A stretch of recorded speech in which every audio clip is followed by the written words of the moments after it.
is your favorite Pick Me podcaster? Petty Red, on red, lipstick vibes. Who is your favorite Pick Me podcaster? Petty Red, baby. On my mama. I heard Petty Red is a pick me.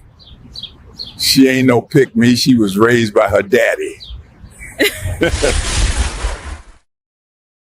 They watch, they hate, then they copy.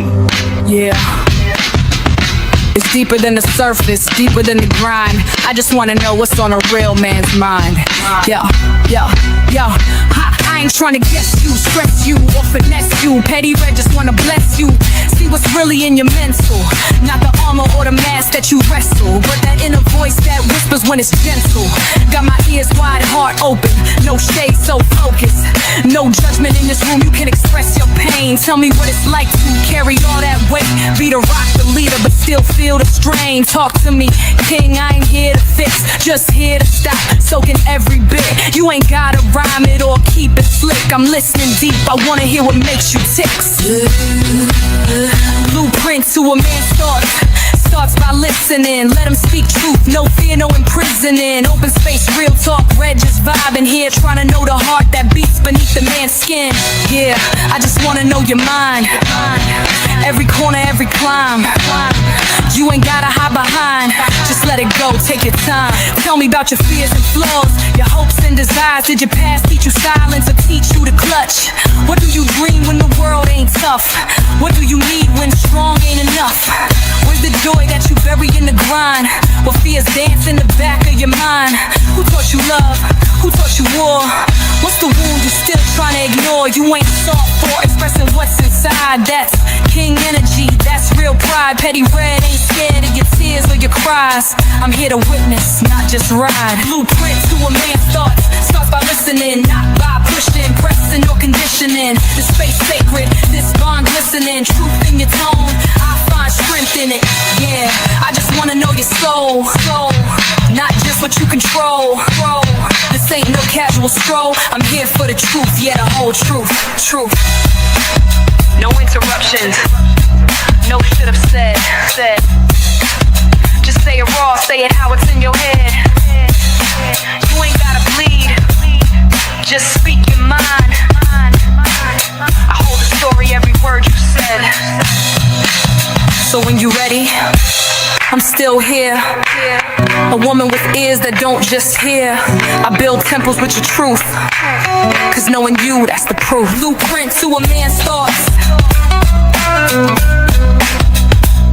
starts by listening.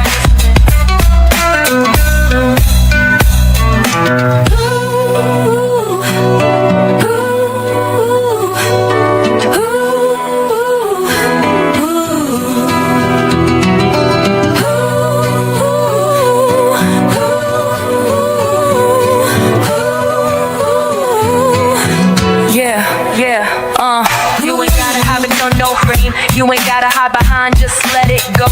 Take your time, you ain't gotta hide behind no ring. You ain't gotta hide behind, just let it go. Tell me about your fears and flaws, your hopes and desires. Did your past teach you silence or teach you to clutch? What do you dream when the world ain't tough? What do you need when strong ain't enough? Where's the joy that you bury in the grind? What fears dance in the back of your mind?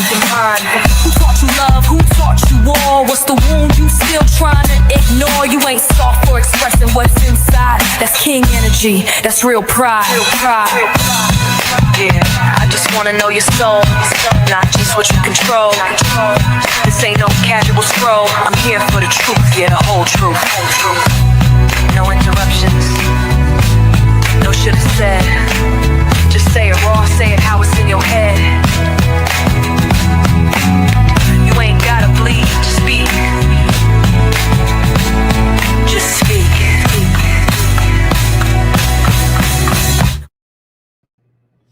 Hey everybody, welcome to Realistic Vibe, where the vibe is always positive. How y'all doing on tonight? And I'm not on mute. Hello everybody, thank you guys for tuning in. I came up and I wasn't on mute. Yay! I hope everybody's having a good day, despite all the other stuff that's going on. We're going to talk about that in a minute. Let's get into our housekeepings real quick. Y'all know the deal. Every time it's about the same. 15 memberships for tonight, and memberships only $2.99 and $80 towards the paper towel fund. Thank you guys for everybody that supported the show on last week. Thank you guys for that. All the memberships and super chats and cash apps. A person who shall be named nameless didn't want their cash app ringed out, so thank him for being the sponsor of the show last week. Thank you. You know who you are. And so just in case you might forget, there you go. Oh God, where is it? Where is the little thingy? Oh, there it is. You fell in love with my avatar, that's sweet. Now fall into my cash app at Red Lipstick Vibes. Legs, I don't walk. I roll into rooms and shut them down. Don't forget to support the Paper Towel Fund on Cash App, Red Lipstick Vibes. Okay, don't forget to support the Paper Towel Fund. Let's get our guests up. We have some people that are coming in later. The link is at the top for men only. If you can be on camera, that would be great. If you can't, I have to see you in the back and make sure you got not trying to phone bomb me. Okay. Shout out to my co-host is in the house. Mr. He said is in the house, y'all. Salute. What up? How you doing? My brother Ricky is in the house. What up, bro? From Baltimore. Everything's everything. What's up, y'all? Trying to. Guys, how y'all doing? What up, bro? Chilling. Y'all chilling? Yep. You all ready? What up, y'all? What up, Rick? What up, Severe? my bro? My bro, what's popping, my boy? Everything good, man. You all ready? Everything's every day. It's a blessed day. You hear what I'm saying? You know it. I mean, it's a lot going on around here, you know. Yeah. Mm-hmm. Let's go ahead and get the elephant out the room, okay? Because today we had some tragedies. Charlie Kirk was assassinated today. Shout out to him and his family. He has 2 small children and a wife. Yeah. So, thoughts, guys. What are your thoughts on the situation? I don't even know why he got shot. I just know he was at a college and got shot. That's all I know. He got shot for the same reason Malcolm got shot. Mm-hmm. Same reason Martin Luther King got shot. The same reason JFK got shot, because they had a difference of opinion on how the world should work. Right. It's funny how the demos, right? The Democrats, they hate guns, but they sure be pew-pewing motherfuckers. Okay. Y'all got this one, bro. Y'all got this one. Yeah. Wasn't it just a pew pew for a school this weekend, last week? And last week, and there was one today. At the same time. Right. Wasn't the one last week a transgender? Yes. Hey, y'all got this, bro. Yeah, but hey, it's the Republicans that y'all really need to be worried about. Y'all got this one, bro. Mm-hmm. And you know what's so interesting, that at the point that when he was shot, he that's who he was talking about. The mass shootings are usually transgender. Y'all be looking at the wrong people.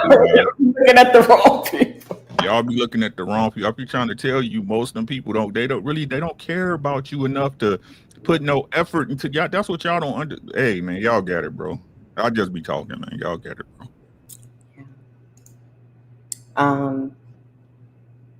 Yeah. I would say more, but I gotta keep my G.O.B. Yeah. Gotta keep my G.O.B. So go ahead, brother. I'm praying. I'm not gonna say but so much. Yep, exactly what Rick said. I pray for everybody's family, all involved, man. Like Rick said last week, that's why he don't argue belief systems. Sometimes some things is just just not worth it. For me, I'm gonna come from another viewpoint. All of that, this isn't the place for that. America isn't the place for violence. This is absolutely the place. Like, it was made from it. It was cultivated by it. The fertilizer is it. Like, to hear us all the time, like, America isn't the place for this violence, and we don't stand for this violence, and this doesn't define us. It kind of does. It kind of does. Thoughts and prayers, though. Thoughts and prayers. I just hope people understand that it's a bigger thing at play right now. That it's not a coincidence that all of these things are happening simultaneously. It's not wrong place at wrong time, like they were saying with the young lady on the bus. It's not the wrong place at the wrong time. It so happened it was a school shooting today at the same time this man was assassinated. It is not coincidence. I'm just saying it's not coincidence. Just be diligent, pay attention. Man, keep y'all head on a swivel is what y'all need to be doing. Exactly. Get your face out your phone. Pay attention when you out and about. Exactly. You know what I'm saying? Get that wax out of your ears because you're gonna hear it before you see it. Exactly. Yep. People be tripping because what bothers me is like we as people we have to be proactive in things, right? But people they it's all good as long as it ain't them. As long as it ain't them, like you trying, it's just it just ain't your turn yet. That's all. And if you don't get a turn, you should be praising the Most High every day that He sees fit for you to not to have your turn.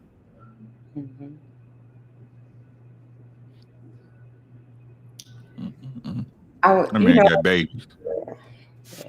Like the girl in Chicago where crime's supposedly down and they trying to not get Trump out there to actually clean up the streets, got shot and got pew-pewed in the face by her baby daddy girlfriend. Yes. Right. See, I don't separate like most people do, right? That black and white is like what's the boy Carmelo Anthony with the white boy. It's all the same to me. All the same. Yeah. Y'all taking people's lives like it's nothing. Will be the first one to cry foul when somebody do it to you. What y'all hypocrites and liars. You're supposed to regard people the way you want to be regarded, right? So if y'all okay with seeing this man get shot, that you okay with you getting shot then, right? Y'all don't want to talk about this, right? Hard to watch. Very hard to watch. Very hard to watch. And I've seen it on all different angles before they put it out to the media and stuff. It's very hard to watch. Very hard. Speaking of Chicago,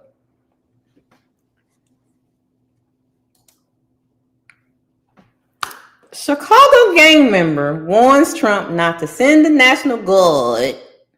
Says the streets are armed with switches and ready for war. Thoughts? Go ahead. Bless their little YN hearts. Hey, go ahead. Print to the man's thoughts. I'm just asking the questions. No, look. I mean, I'm look. The revolution will not be televised, right? Don't let nobody fool you. Don't let the smooth taste fool you. Go ahead, young fellas. Right? Go ahead till y'all see a real 50 cal shoot past you, and even though it don't touch you, will rip your arm off. Right. From a drone. Damn. Or you could just do the right thing and go get a job and contribute to the economy like everybody else do, right? Mm-hmm. Yeah. Don't people y'all is protecting crime. Everybody, when I was little, right, we used to be able to go out and play in the street.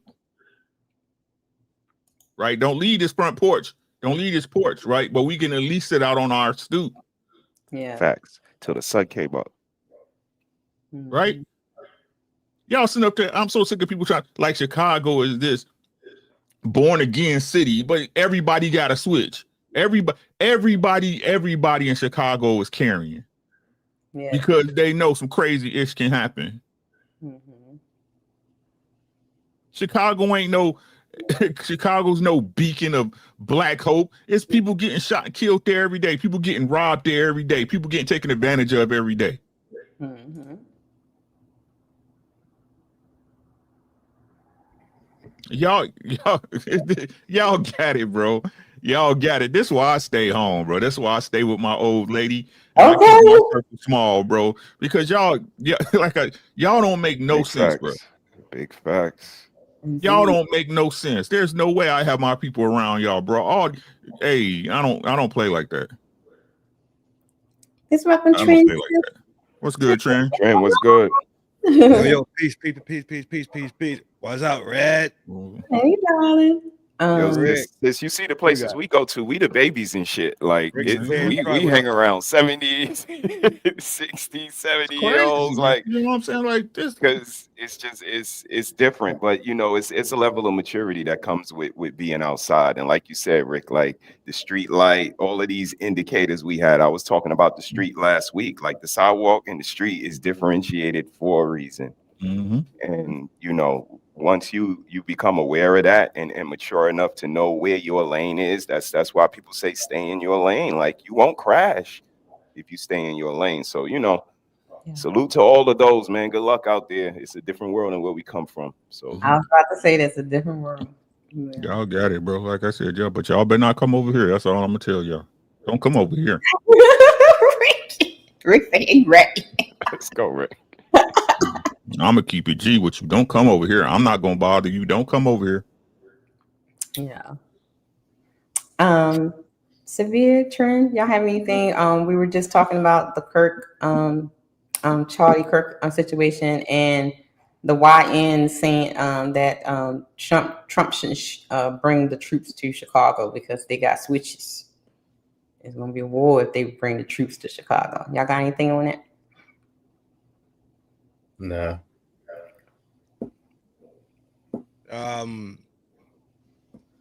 There's a level of ignorance that really exists amongst people, right? Mm-hmm.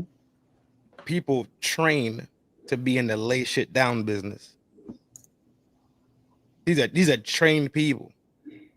Your little once a month running the street where you grab your switch, right, and dump 50 shells, but only one hit the target and 4 other innocent targets get hit. They don't move like that. These are trained people who are trained to remove populations from the census. Yeah. That's the level of ignorance that we witnessing. But God forbid they really take this shit seriously and try to activate. It's gonna be bad for them. Yeah. The Charlie Kirk situation, I've seen a lot of shit about it so far. Mm-hmm. At the end of the day, is there no way you should be removed because your opinion is different, because your political affiliation is different? That's jackassery at its highest. Yeah. That's it. Okay. I know it was kind of heavy, but we had to talk about it. Speaking of, brother, I was on the phone with brother last night. And I posted this, and a few people kind of commented on it. So there's this thing going on in the internet streets. Don't do this. God damn it. Don't do Us versus YNs. Okay, no weapons, just hands. Who y'all got? I mean, I'm like, I need to make a fan duel. Who y'all got? The UNCs or the YNs? I mean, what y'all think?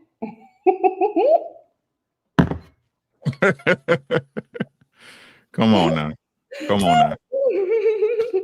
Most fights only take 35 seconds. Y'all know that, right? 35, that's it? 35 seconds. That's a long 35 seconds. It can be if you don't know what you're doing. Right? These young boys don't know how to these young boys don't know how to do that. I'm just keeping it thorough with you. These dudes 30 and under, that's probably me giving grace, to be honest with you. These young boys know. I wouldn't disagree. I told you how I feel about it, sis. If they allowed to play some music and they put Annie up on, like, knuckle few bucks, anything like that. And my question to you was like, what motivates them? What is their fight song? What gives them the motivation to get busy? Like anxiety or some shit about how you left me? I don't even see them having motivation enough. Nevertheless, the hand skills, like Trent alluded to, the aim, like I said, give them switches. Like they're gonna miss everything. Like give them switches. I'm going to get my switch from a tree. Like they just not. They don't have the wherewithal. They don't change tires. Like they say it themselves. Right. We do change tires. They don't have an understanding of what grown man strength is.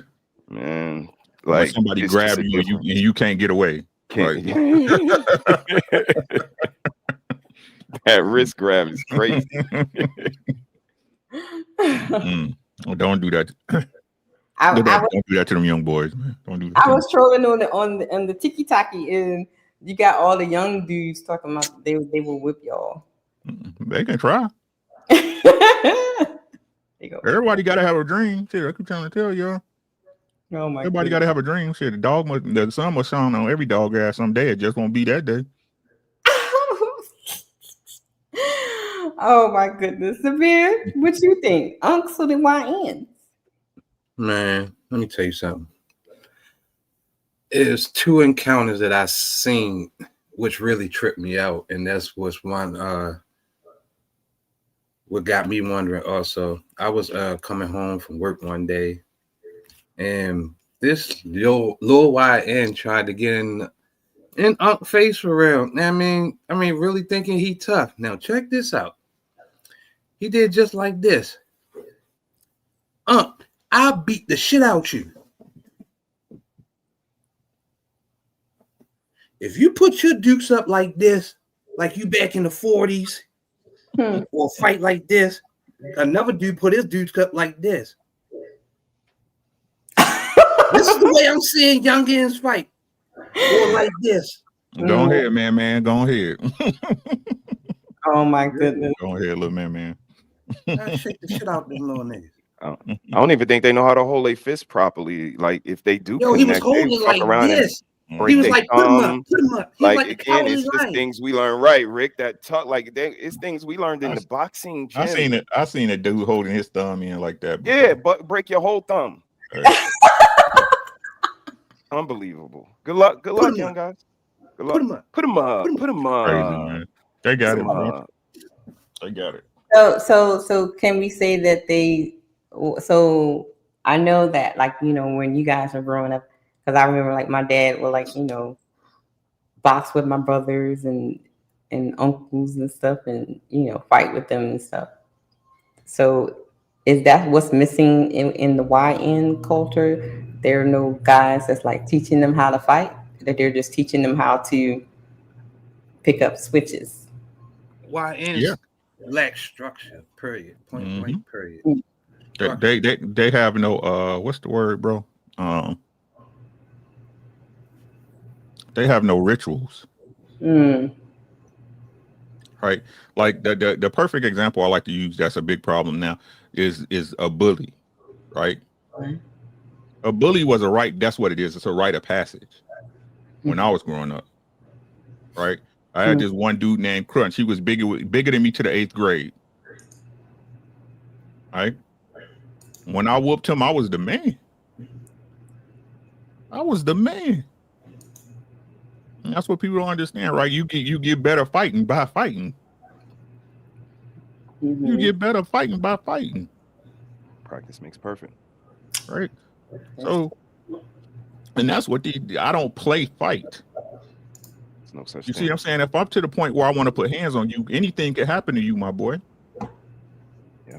You might not make it home. I'm keeping it thorough with you. Right? So like I said, they don't have no rites of passage. They don't have no understanding of what really goes on between men. Right? So but like I keep telling you, it's daytime. Y'all got it, bro. Like y'all say we jacked up the world, but now y'all got it and look what's going on. Y'all, hey. Good point. I agree with the fellas. Just the structure, the things that coincide with it. It's not just about, you know, showing him how to box, or me learning from the elders how to box. It was a certain admiration, adoration, discipline, structure that came with me even being willing to listen to these guys. And this is what we're saying. When somebody knows something better than you and they're willing to show you a OG, you should take that. Like, if it's something you can't benefit from, throw it away. But you should be able to grab one or two nuggets out of there. You know what I mean? And it was just that we had a certain level of humility when it came to the OGs, that we were willing to be taught those lessons, chess, boxing, like certain things you got to get from your elders, from other men, from your peers. And then you polish, like Ricky said, practice to make perfect.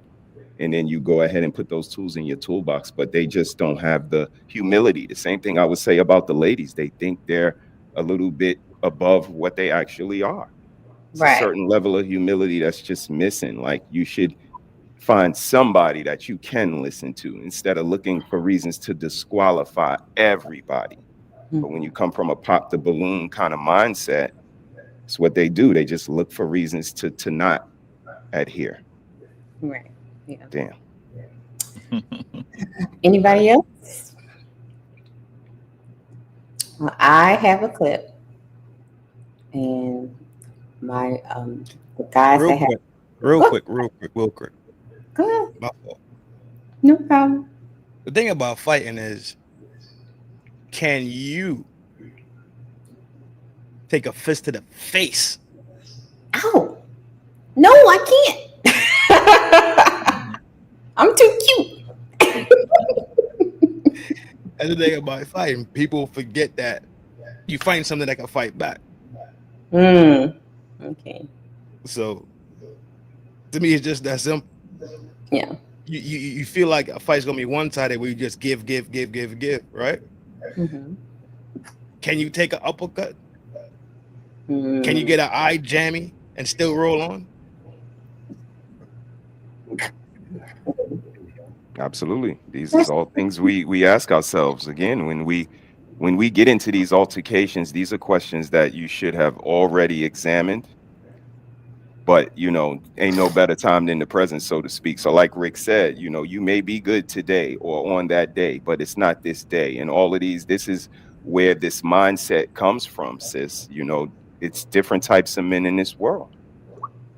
And that's what I chalk it up to, because I hear what Trent is saying, but I'm one that kind of looked at it like basketball. Like, I took these punches from my friends on the block, from my brother in the house, from my cousins, from my uncles, when the lights wasn't on, when I was just practicing. Now the lights are on. People in the stands, people watching. It's time to perform. You know what I mean? So like he said, you got to be willing to give and get. Yeah. But, I don't know if the youngins there, I don't know if they're ready for that. I really don't. Real talk. Like I said, until you experience the moment where you actually fighting a man in his head up and you can't get him off your ass, don't talk to me. Don't talk to me. Because I'm going to be on your ass. Pause. I'm going to be on your ass. Let's go. Oh my goodness. Like the old.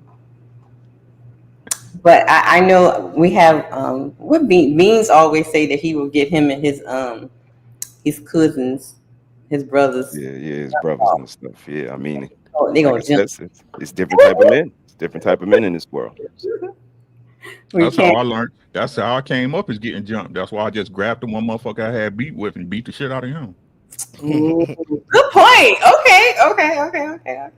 I see that point. Just get the I had a time I was attempted to be jumped, but I kind of pointed out the retaliation factor. Like, I don't know what y'all trying to do today, but when we get our get back, like, I don't know if y'all ready for it. Again, hindsight is 20/20 sometimes, and it's like y'all might do y'all thing today, and like the fella said, you got to be willing to take that. But how you gonna spin it? And the way I spun it that day was, it ain't like we ain't gonna do nothing about it. We definitely coming back. So I hope you're ready for it. And it was kind of curved by doing that. Just to give y'all understanding of where I come from. I'm from the south side of Chicago. I'm the middle oldest boy. I got a little brother, a little sister, and an older sister. I had to fight dudes that was older than me, and I had to protect my brother and my little sister. I was a neutral. I ain't never been in no gang. Folks, Bloods, Crips. I ain't never. But if you come up in Chicago back when I grew up, everybody they was trying to get you to gang bang, right? So because I was neutral, I got jumped damn near every day for a year. Every day for a year coming back from high school. My freshman year of high school, I got jumped damn near every day. I'm exaggerating, but it felt like every day. You understand what I'm saying? Mm-hmm. Right. Absolutely. So I had to learn how to get my back to a wall. Right. I had to learn I had to get a ground game going. You understand what I'm saying? Right. That's why I tell you, when people talk about I don't play fight, there's no you can hit somebody and they can fall and crack their skull and it's a wrap. I don't play fight. That's a fact. There's no such thing, Rick. Play fight lead to real fighting. My wife, I love to fight. It's just I'm here. You understand what I'm saying? Mm-hmm. But I love fighting. Even that flinching shit. Love scrap. Like, don't even flinch at me. Like that shit. I think we got to talk about unks and like those who grew up without internet and then those who did. I think because they'll call 30-year-olds unks now. I think if you grew up without internet, then that was our entertainment as kids. It was scrapping, and I think those who grew up with internet grew up, in the safety kind of like staying at home, and they watched violence, but they didn't really experience it. So to bring it all back, it will be over so fast. It wouldn't even be funny. Let's go. It would be if everyone spent money on the pay-per-view fight of this, they would be very disappointed that it's over in the first round. Unks would it's not even funny how quickly it would be over. And you can do the unks. We'll bring in the unks who's 55. They shit. If they actually even got any sort of kind of military, it's a wrap. It'll. I'm just thinking about the sports minded brothers whatever. broke in Berlin. Like the sports was different when we came up. Basketball, boxing, football, the schematics, the hits, the level of players was a little different. They may argue that it may be better now, but the level of physicality, agility, like those things, they lack those things, and that's evident. So those are the things that's going to matter on, on the field. I just got in trouble today at the where I mentor with the kids here because I taught them wall ball. With the tennis ball, and you throw it at the wall, you got to catch it. If you miss the ball, then they throw the tennis ball at you. Yeah, like call it. I thought that was a fun game. The kids were the head lady who was like, she's like, you can't do. And I'm like, what are you talking about? What's violent about this? And she's like, no, the kids might have a and I'm like, from wall ball. I can't teach the kids wall ball. I had to break it down. Like it helps with the coordination, and I had to do this I had to make up a bunch of bullshit to say like the actual applications of why wall ball is important. I was literally freestyling, but I was just like, you got to let these boys have something with some sort of. I mean, just an example like that, like. If we were to examine that, something like wall ball, like I said, we call it flies up in New York, but it's the same concept, like throwing a ball against a wall and then the boys got to kind of catch it and then we move on from there. But the timing, the hand-eye coordination, the competition level, a little bit of physicality, you might have to move somebody out of your way. And that's what they think. And they're so umbrella-ish. You know what I mean? Like we are an umbrella society for kids we really don't care about, because when it comes time to feed them, when it comes time to talk to them, when it comes time to teach them to read, when it comes time to teach them how to interact with each other, like we fall short there, but we are really high on saying we love them and saying we want to protect them and telling you don't do this, that, and the other with them because they're children. So for me, you got to kind of see through the smoke and mirrors, but at the same time, be politically correct. So again, fellas, it's a gray area we got to operate in. And that's what we talking about in these boxes. Like it starts to become smaller and smaller, the area that we can operate in. Especially, it got to be gray, it got to be politically correct, it got to be verbally correct for everybody. Like, the walls are closing in and nobody's asking the men how they feel about it. Sorry for being so long-winded, y'all. No, that was perfect because I'll make this real quick and then you guys can chime in. She was literally saying like, well, can you do the game without throwing the ball at the child? I'm like, no, that's the motivation. The children get the motivation to not drop the ball, or they got to run to the wall and hurry up. That's the part. That's the best part of the game. When you finally get to try to aim it, and if you drop it 3 times, you got to stand at the wall and everyone and she was looking at me like I was speaking something so barbaric. And I was just like, this is a game. I didn't bring up pine cone fights that we did in Oklahoma because we didn't have snowballs. Like, I was just like, this is a very I learned this game at 7 years old. And these are teenagers. They're not hurt. But I think sometimes mothers want to protect their kids from masculinity or competition in a way that really emasculates them. And I don't know if they're doing that on purpose or if they're just doing that because they're programmed to do this. But it's very difficult to try to motivate and mentor young Black teens without bringing in some sort of physicality or some sort of, you know what I mean? So, yeah. So I have a clip. This might trigger some if you guys are in if you're married or have a lady. Okay. God damn, sis. I saw something. Okay. Another spider. Play a game. You gotta guess the food, the flavor of the food. To taste the flavor of the food. You ready?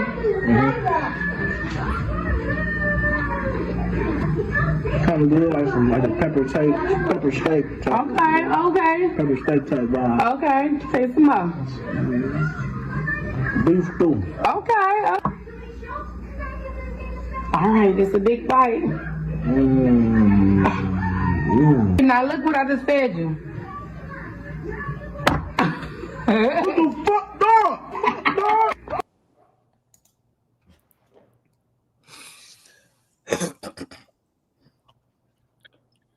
That's why you don't date older women. What? That woman's older than him. That woman is older than him. And this is, just hear me out. Okay. That woman's old. She looks at him like a son or like an auntie to a like that ain't no real. Am I bugging y'all or what do y'all think? That First of dynamic. all, I ain't putting no blindfold for shit. I don't know what you're doing to me. Second of all, she do it just like all these other women do it for clicks, likes, and views. That's all. That's it. That's all.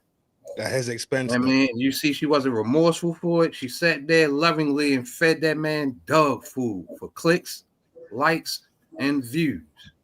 Like my man said, don't go with no person like that. You think a younger woman would have done that to an older boyfriend? Yep. Yeah. Okay. Yeah. These young girls is evil. Yeah.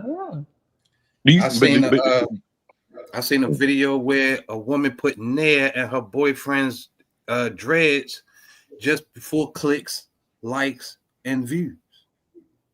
That the same one that came back and cut her hair off or something like that? Nah, I seen that one that you're talking about. Nah, Shorty said she was going do her man hair, retwist it or whatever, and then just for clickbait, I mean, put Nair in his hair and took his dreads off for clicks, likes, and views. Yeah. At that person's expense, bro. Right. Now, if you asked her what was the purpose of feeding him dog food, I bet you she couldn't tell you. Well, I just wanted to see what he was going to say. That was funny. I think he's going to get that man. The clip was I think it was said at the bottom that they had an argument, and this is what you do when you're mad at your man or something like that. Even But that still. was in the description, something like that. She was mad at him. So imagine that he get mad at her. Yeah, I guess I don't know. I think You understand? realistic. I want you to keep playing the video because I think he was about to. I think he was about to haul off on her. No. It cut by itself. That's what you know. Oh. So the question is, the reason why I played it because that plays into what we're going to talk about tonight. You need to get out of Baltimore. It plays in two, really? Excuse me? It plays in two? We're going to talk about justified or nullified. When a man cries, break down, crash out, or fight back, are they seen as human or they are instantly judged? Instantly judged. So if he crashed out on her, are you going to behave now? Jay, are you going to behave now? I'm sorry. I didn't mean to offend you. See, Jay, you about to be put in time out the whole show. So if he would have crashed out, if he would have hauled off and hit her, would he have been justified? Yeah. Yes. Yes. Yes. No, he wouldn't be justified. You know, society would completely. I don't give a fuck about society. Yeah. Yes.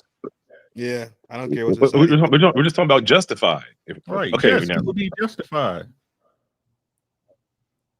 by who? By only. Okay, so by only men, probably, or even half the men. Half the men. By whoever has common sense. Okay, so the majority of people would not justify it then. So most people don't have common sense, correct? Correct. Okay, just want to make sure we agree. Oh, I absolutely agree. Most people don't have common sense, but most people in society would say that he is not justified in crashing out or smacking her up for that. He would be deemed the monster. He would deal with the consequences, and she would be the victim. That's fine. Yeah, I see what you're saying, but she still violated that man. So there's this saying where you can't tell me how to retaliate after you violate me. Mm-hmm. You can't tell me now I gotta make you eat dog food the same way you made me eat dog food because that's an even playing field, right? Mm-hmm. Yes, that would be even alchemy. Yes, that man mind could take lava brain, right? He click out, and that was his reaction. Mm-hmm. So if you want to fuck around and play stupid games, then dog, you gotta be willing to sit there and deal with the fucking consequences, man. Plain and simple to me. What would be the consequences for her? We're not talking about her. She's the one that fed him the dog food. I'm just asking. We know what the consequences for him would be. What would be the consequences for her? For her feeding him the dog food? Yes. The consequence would be his reaction. Okay. Mm-hmm. So amongst men, would you say they would say he's justified in his reaction if he crashed out on her? Crashing out mean he smacked her up, or crashing out he yelled at her and got all loud? Which one? Let's go There's with the difference. The simple fact that a man defending himself to some bullshit is called a crash out. Let y'all know what the fuck it really is. Right. Why am I a crash out? Because I'm responding to you disrespecting me. Why am I crashing out? Because I'm responding to you being an asshole. Why am I a crash out? Because I'm responding to you feeding me dog food. You betrayed my trust. But you're a man, Uncle Ricky, and you shouldn't. I don't give a fuck. I keep trying. I'm just telling you what society will tell you. You can tell me whatever. That's the difference between me and most people. I don't give a fuck what people outside my four walls think. I could give a good goddamn. If you don't like what I believe, come talk to me about it or fight me about it. Which one you want to do? Okay, so when the police come because of you doing whatever you've done, and then you go in front of the judge to try to explain what you've done. That's all fine and dandy. I'll tell the judge exactly what I did, and when I get back, she'll be getting the fuck up out my house and taking whatever she had with her. And that's what I'm talking about. It's like they could do anything they want with no justification. Our stuff gets done to us. We crashing out. We doing this. There are words for us, but they get the regular terms for them, which is barely nothing. To the point They where get to always be the victim. Right. Always 24/7. Whereas though, like I say, a woman could be beating on a man. Ain't nobody staying there or trying to help that man with nothing. A man ready to raise his hand, here come the whole army. People that she don't even know. People that you don't even know. The world ain't designed with men in mind, though. Even though men design the world, we design the world with women and children in mind. Even under the court system, it's designed to protect women and children more than it's made to protect men. Even though we swear to God, we all live under the same constitutional law. It ain't that way, though. It's stats and facts already written. It's historically been written already. So severe on the marquee with it. Absolutely. They will always be. They've been the fairer sex. They've been the weaker sex on the planet. So they get treated like that. So when it does come time for them to have that accountability for what they did, that should go out the door. Man and woman, you can expect anything. You can expect to do anything to anybody and have no retaliation. Point blank. I agree. Period. I agree. Okay. Wait, okay. There's certain levels to joking around and pranking, and there are instances where a man or a woman, whatever, takes the joke. You know what I mean? Like there's some where people crash out, and it's like, hold on, man, like you out of pocket. The dog food one is not. I'm completely on. But what is a viable reason? What is a man allowed to do that's not going to get him ostracized by society in that situation? If someone does that to a man, what is his actual? Where can he crash out without having to deal with consequences? You can. You're supposed to stay there, cursing at her, like it, and smile. To have a Coke and a smile, nothing more, nothing less. Now, if it was a joke, so much of a joke or a prank or a get back, why did she have to record it? Why couldn't she just get a get back and let it be that? She wanted everybody to see that. So it's more about the embarrassment more than the prank. Yeah, basically. You're right. It's a way because she's mad at him for doing something wrong. I forgot what the headline was. For argument, bro. Okay. For an argument. So I gotta worry about my surroundings every time I'm around you. I don't know if you put shit in my food. I'm never eating nothing you cook ever again. No, I would say the relationship's over. It could be, but I'm saying I'm not eating nothing. Yeah, you would go. If a woman did that to you, you would still stay with her? Hell no. It would have. I don't even eat women's spaghetti. Come on, man, you missing out. There's some good. You just I feel you though. Okay, Uncle Rick, let's go. I see you simmering over there, Uncle Rick. No, right? Yeah, go ahead, Uncle Rick. All right. Like, I'm a man, right? Listen to what I'm saying. But I don't hold back my first natural reaction for nobody. That's what's wrong with y'all. You know what I'm saying? I'm domesticated, but I'm not tame. Right? It's a difference. Yeah. This was crazy. This is what's crazy to me, right? This is what's crazy. You ask any mother who got some common sense that what they tell their sons. A woman stays in a woman place. If she don't put your hands on you, don't put your hands on her, right? Respect your, right? Right. What I'm saying is this, right? Everybody knows, bro. Mm-hmm. Everybody knows. That's the shit that killed me, that everybody try to play like they ignorant to the fact. You think a woman, when she outside, right? Let's be honest. Let's be totally honest, right? Deep down in her soul, when she's still on a man, she's not expecting to get hit back. Most aren't expecting to get hit. No. You're not listening. You're not listening, right? Okay. Deep down in their heart of hearts and their soul of souls, right? Not the programming, not the shit that we tell them that we allow them to get away with, right? In their souls of souls, when they hit a man, do you think in their heart they saying he not gonna hit me back? I do, man. I really, I've That's crazy. seen. That's crazy. And I'm gonna jump Listen, in real quick. in my Don't experience in working don't in lose your restaurants track, and working Uncle with Rick. drunk people, women do not have Bro. a innate fear of hitting So, a bro. man. Okay. Okay. So, Broken Berlin, when Mama told us somebody hit you, hit them back, was there a cutoff age or gender that she specified? And then Rick, you jump back in.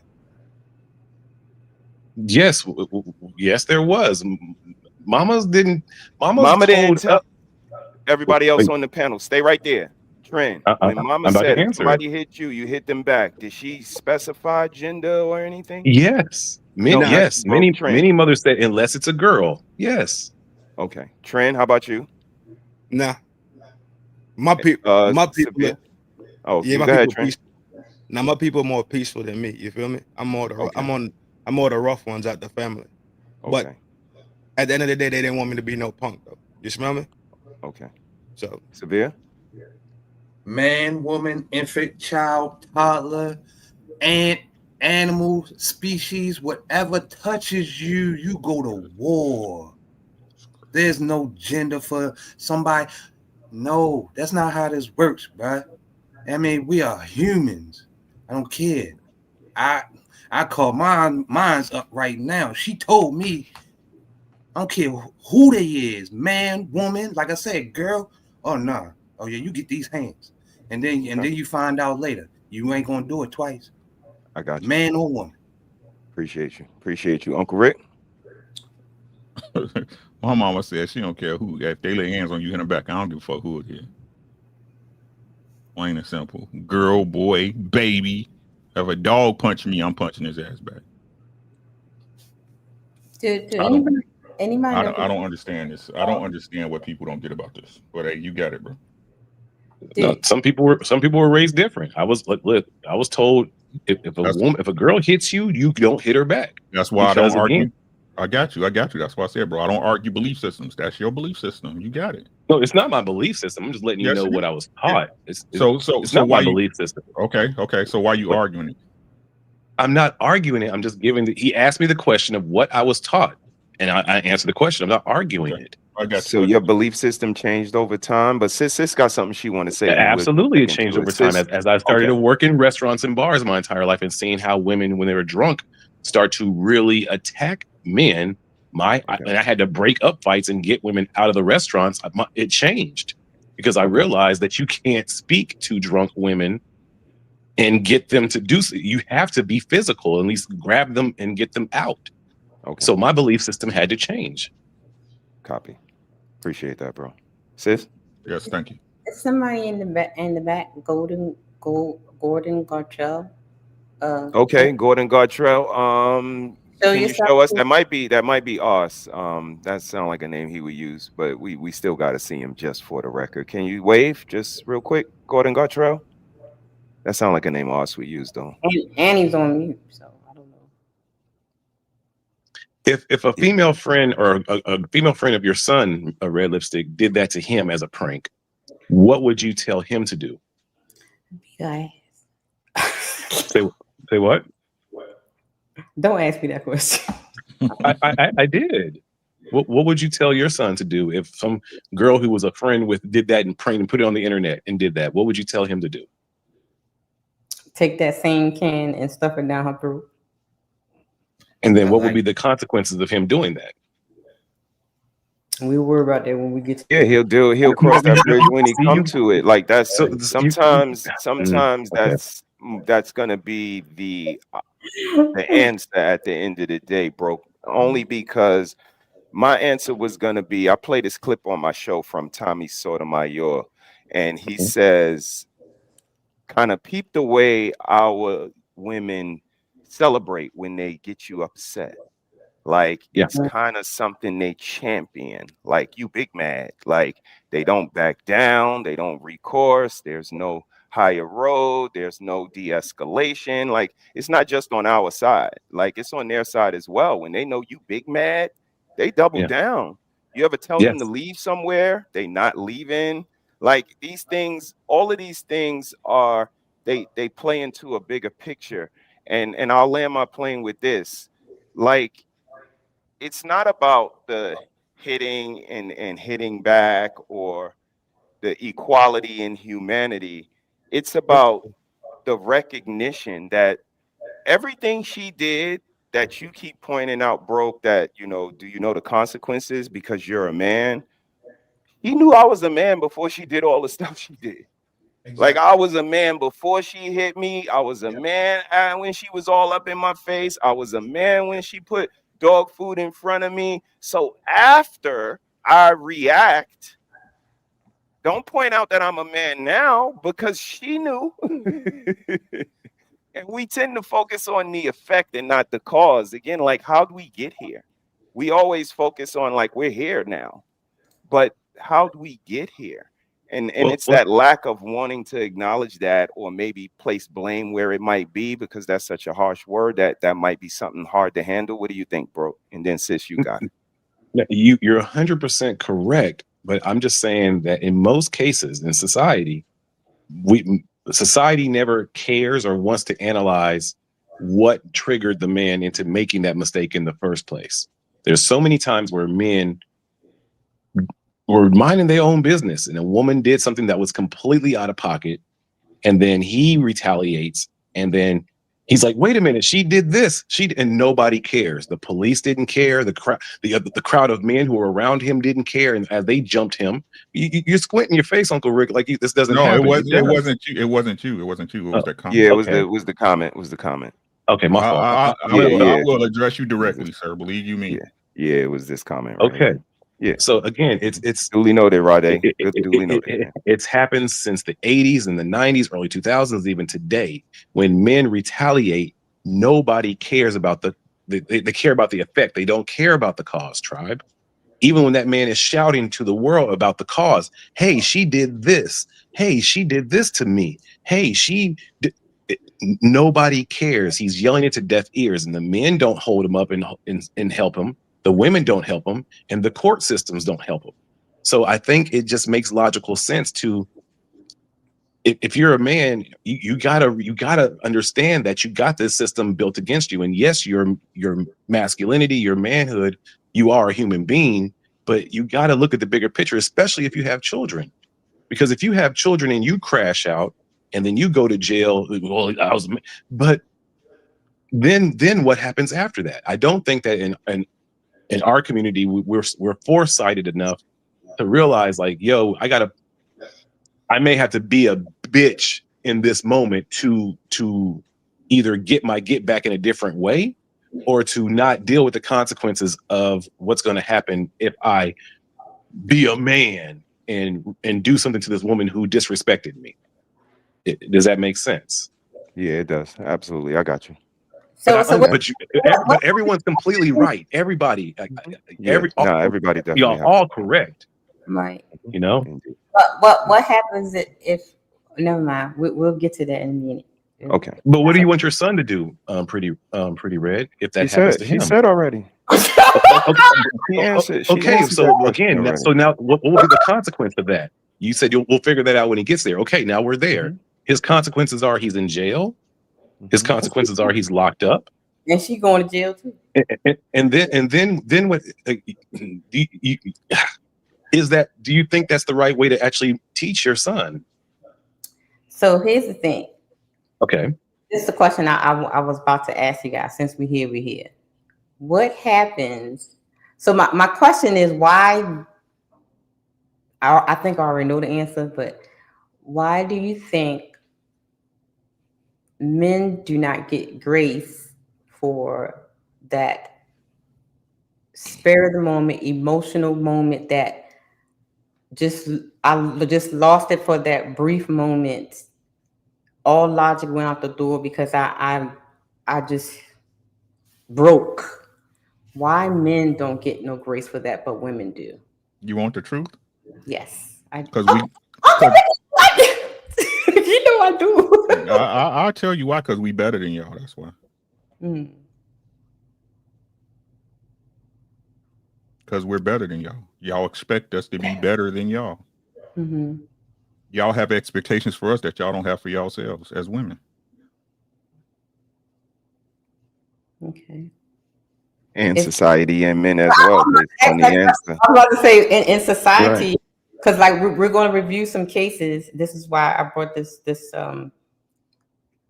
topic up, because I've been seeing, I saw something, how divided, yeah, how divided society, our community can be on a certain situation when it has to do with men. But if you flip it to a woman being in that position, they have all the grace. But when it's a man in that position, send them to the chamber. You know what I mean? Mm-hmm. So that's why I brought this topic up, because I want to get you guys' thoughts on the double standard on that. When women can be justified in the same situation, but men are nullified. So y'all get where I'm going? Mm-hmm. Yeah. It's cool when you do it, but it's a problem when I do it. Tell them. Hey, so, man. Say, man. See, y'all got it though. So maybe because men aren't seen as human beings, they're inherently seen as monsters by society and by women. You might be. I got you, Berlin. Okay. I got you, Berlin. Right, but that point, I don't like that point, because again, you can't expect a monster to be better than you in all facets of life. Well, that's very logical, what you said. Right. But our culture is not a logical culture. Again, like I said, right. I hear what you're saying. However, right, this is why I express to everybody that they don't have common sense, and the people who follow the wave is just drowning themselves. Right? How can you say the men are monsters when we're expected to make more money than you? We're expected to have better judgment than you. We're expected to be more logical than you, yet we're monsters, right? And again, I said this before and I'll say it again, and Sean, my shit is circular because it's true, right? If it's so bad out here, why don't women move more cautiously then? If it's so bad. Everything isn't it crazy how they can give us extreme, these women getting attacked and we get great and we can't, but they still out here getting in people's trucks at 3 a.m. that they don't know. Yeah. If men are such monsters, they still willing to get into the face of a monster and yell and put their face and finger in the monster. They liars, bro. They wake up with something. They wake up thinking of something to lie about, bro. This entire thing is a lie. They say women are the romantic ones when it's really the men, right? They say women want marriage when it's really the men, right? They say women are more nurturing to the children when it's really the men. Yeah. Yes. In fact, I'll say it's even women are only empathetic to other women and gay men. They are not empathetic to straight men unless it's someone in their family, and that's maybe. I don't. Can we get back on? I don't want to get on the ladies. That's not. I mean, we absolutely know, and that's why Sis named this Blueprint to a Man's Thoughts, not blueprint to society thoughts, not blueprint to everybody else except us. Think about what's going to happen to you because you're a man. That's exactly why she had this show. So again, we're going to concentrate on how you guys feel about the subject matter that Sis brings up. Like, we don't care about society, what they think, what our ramifications is. We men, we already thought about that. I know what a jail cell is. I know what central booking is. I know how to get my record worked out. We know that. We always have foresight, and we take these consequences. I don't know that. I ain't never been in jail. Yeah, and me neither. Tom from Boondocks because is my we spirit took animal. it into consideration. He ain't never been to jail. He ain't never been to just jail. Okay. This is not an anomaly. None of us never been to jail. I graduated cum laude from cooking school, fam. I've been to jail. Okay, I thought you just said you went to Central Bookings. My bad. I thought you said no, never been. Never been. So again, wait, what did you just say? I've never been to jail. Never.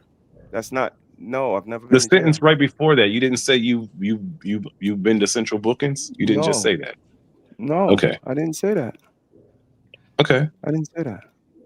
So what I was saying was, let's keep the conversation on the mind frame of the blueprint to the men's thoughts that's up here. The men that's up here. This is what I think, though. Let's go, Trent. What up, bro? The world don't really love men And at the same time, as we get ridiculed, trash talked upon, and all this negative energy coming our way and all this negative behavior coming our way, they know deep down inside of them, they wouldn't have a world without men. Imagine being taught to hate something that you cannot live without. Mm-hmm. It's a psychological mind fuck, right? That's just that to me. That is plain and simple as that. Uncle Rick put it in a framework, but I never heard of that. Put it in that framework before, right? But at the end of the day, plain and simple, women didn't build this fucking world that they live in. Women not pulling the heavy load in society. So after you mistreat me, you still expect me to go out there and work hard and bust my ass. After you call me, my granddaddy, and my daddy, and my uncle, and none of us ain't shit, you still want to be respect. You still want us to turn around, respect, and protect you. How does that work then? Yeah. You wear your ass so high up on your fucking shoulders, right? For the world to fucking kiss. Who the fuck do you think you are?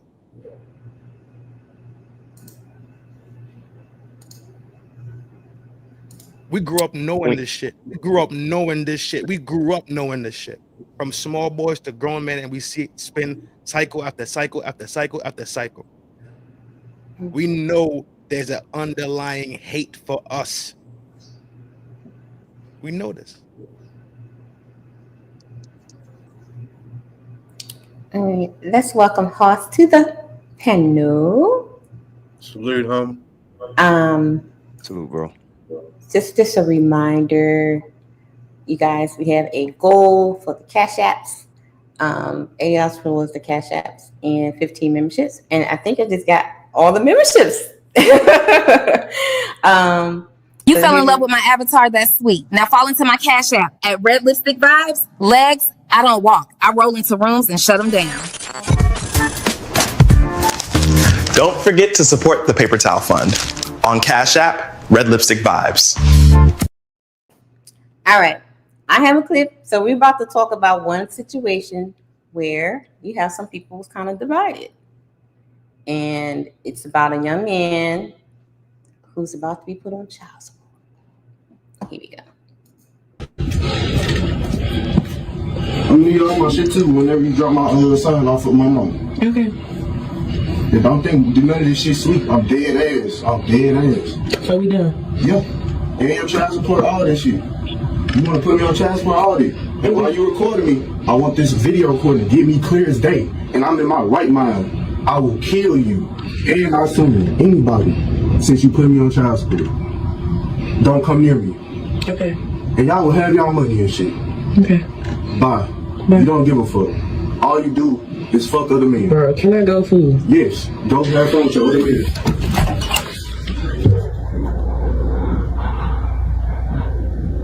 He's such a bum. I hate this for him. You're like...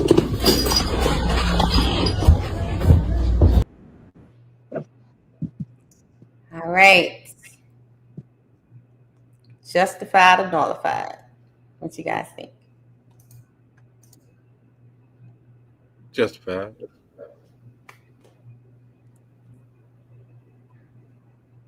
Just don't say justified. You gotta tell me why. Why do you say What justified? it is. He told her what it is, and that's what it's gonna be. She don't like it. Oh well. Never did. They don't get along anyway, so it's justified. Just telling her, can't even tell somebody how you feel or whatever. It's justified. I don't care. He told not justified. He told her that I'll kill you. It's not justified. Hey. Completely not justified. Okay. I'll kill you because you put me on child support? No, that's not justified. Okay. If she put him on child support and the kid wasn't his, then maybe it's justified. But no, it's not justified at all. Mm-hmm. Yeah. So, Brother Jones, how about you, Uncle Rick? Oh, so what matters? Is it what you say or what you do? What you say matters. Words matter. Like that's so. I'm gonna be a millionaire tomorrow. You tell me you're gonna kill me when you see me. We have No, a problem. don't bring it back. That's Don't what bring it he's. back. No. See, this is what Okay. y'all do, right? Stay in the What is what? I'm speaking on what he said. This is You what put me on. people- I'll this is kill what- you. Is that This is okay. what people who can't speak objectively do, right? Again, I'm asking the question. I don't want you to go back, right, and try to move the goalposts. And please, let's stay right here, right? So, does it matter what you say or what you do, panel?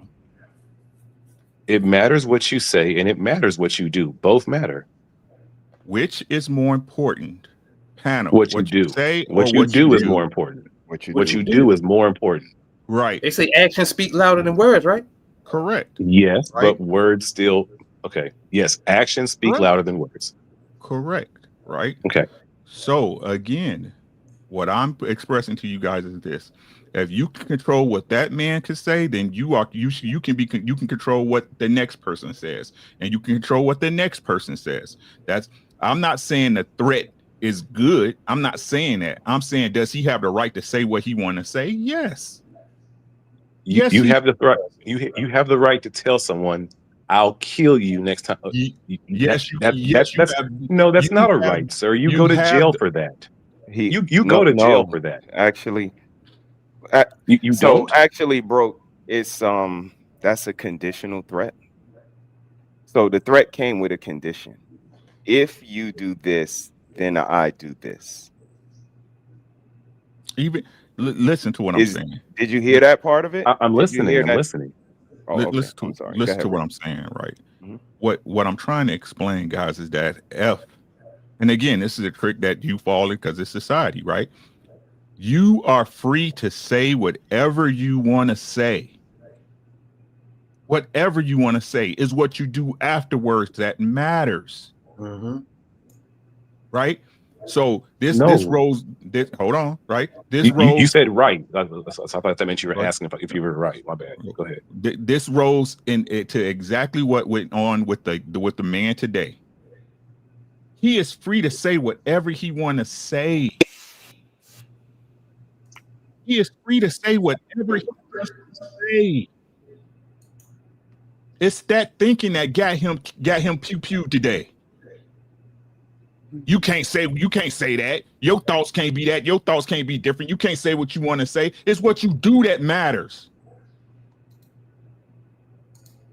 Your words is just that, lip service. What we're doing right now is playing lip service.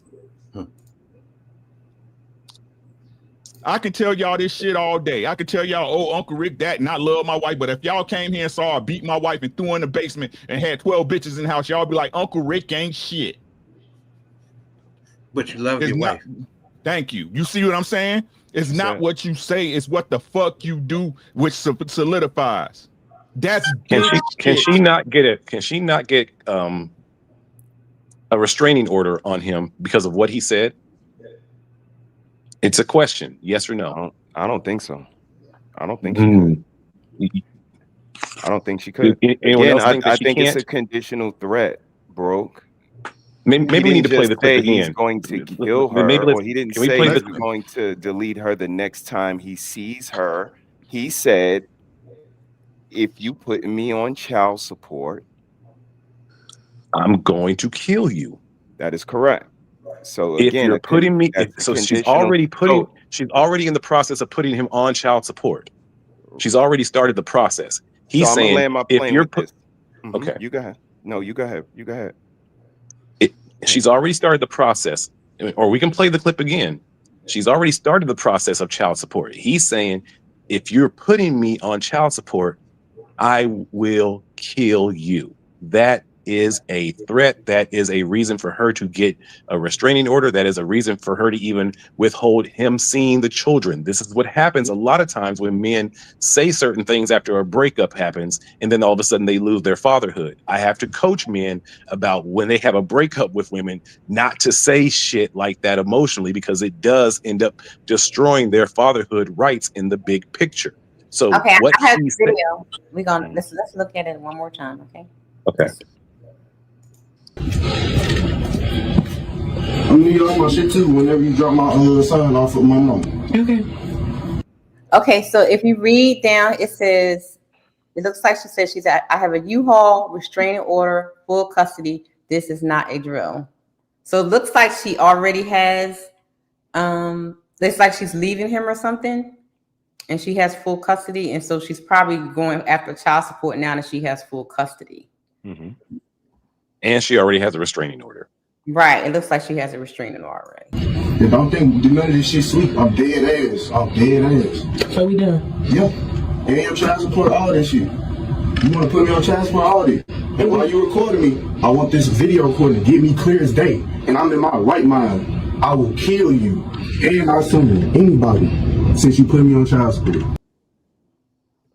I will kill you and my son, anybody, for putting me on child support. Since you're putting me on child support. Oh, okay. Does that make a big difference? I'll kill you and my son. I mean, since again, you're putting me. A conditional threat is a statement that warns of potential harmful actions unless certain conditions are met.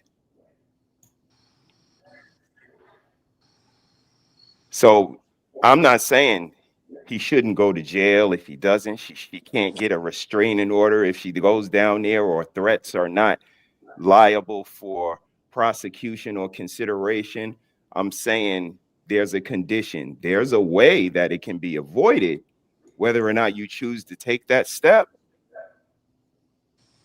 that's on you. But the road could be avoided. Would you agree? The only way the road would be avoided is by her not putting him on child support. Is that a viable option? It's very much a viable option, but it's so not it's a viable option. Conditional threat. It's only a conditional threat. Again, I'm not saying it's not a threat. I'm saying it has a condition.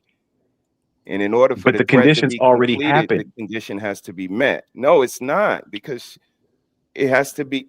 He said if you continue, or if you do, or whatever wording he used to say, if you take this to completion, then that would be the result. Am I mistaken? I believe you are. Okay. But I could also be wrong. I look at it as it is he threatened not just her, he threatened his own son, and he said he's in his right mind. Any lawyer will see that, and that's an easy case. Am I tripping? I don't think so. Mm-hmm. TJ, what up, broski? What up, TJ? The house. Thank you for being here. I'm not arguing. I'm sorry, TJ. What's good, bro? RBN, what's popping? I'm not arguing what's right or wrong, my boy. Right? I'm arguing the right to be able to say what the fuck you want. Exactly. That part. You're allowed to say what the fuck you want, but you also have to deal with the consequences for saying what the fuck you want. I never said that. We covered that earlier, correct? Mm-hmm. We tried. Didn't I cover that earlier?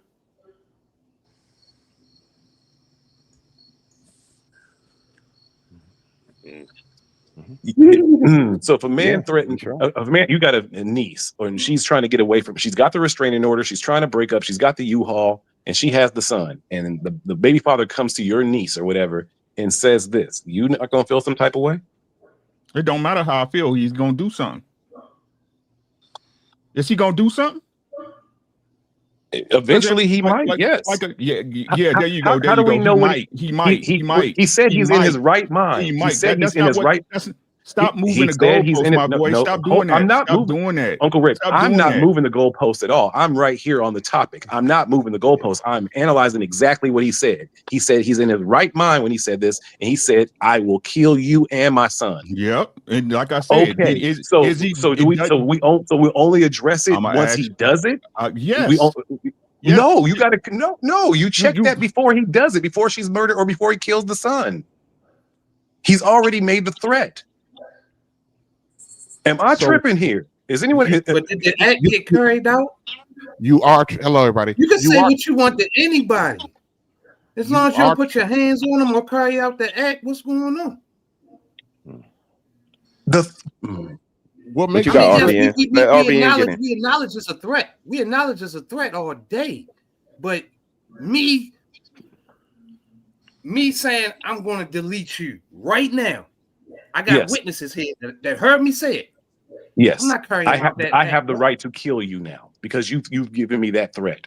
Yes, And there it is. But I didn't carry out the threat, so you kill me. That's on you. I've threatened you, yes, but I did no. not. When I go to the court of law, I can bring up the fact that you said that you wanted to delete me, and I can get off. I That's never fine. did. I never did. That's fine. All I said I was It doesn't gonna matter do if it. you did. You may if you pull a gun on somebody but didn't pull the trigger. Is the other person allowed to pull the trigger first? See, that's the difference. That's the difference, Right. Berlin. One is Right. verbal, and one One is is physical. action being taken. Yes. Okay, if someone comes to me and says, "Hey man, I'm gonna kill you next time I see you." Next time I see you, it's on. Next time I see you, I'm lighting you up. Am I not allowed to go ahead and end him right there for that threat? It's just speech at that point, dog. You ever heard about the phrase called wolf tickets? They selling wolf tickets. No, you never heard that phrase before. Yeah, I've heard that phrase before. Okay, but then. I haven't heard that. I haven't heard that phrase. I haven't heard that phrase in the court of law. I've only heard that phrase in the streets. Okay. You're arguing Let's minutia, yeah, let's put a pin in that. on. Let's get move to on. Gordon Gartrell and TJ. Let's get y'all thoughts on what y'all heard so far and keep the conversation moving. Gordon? For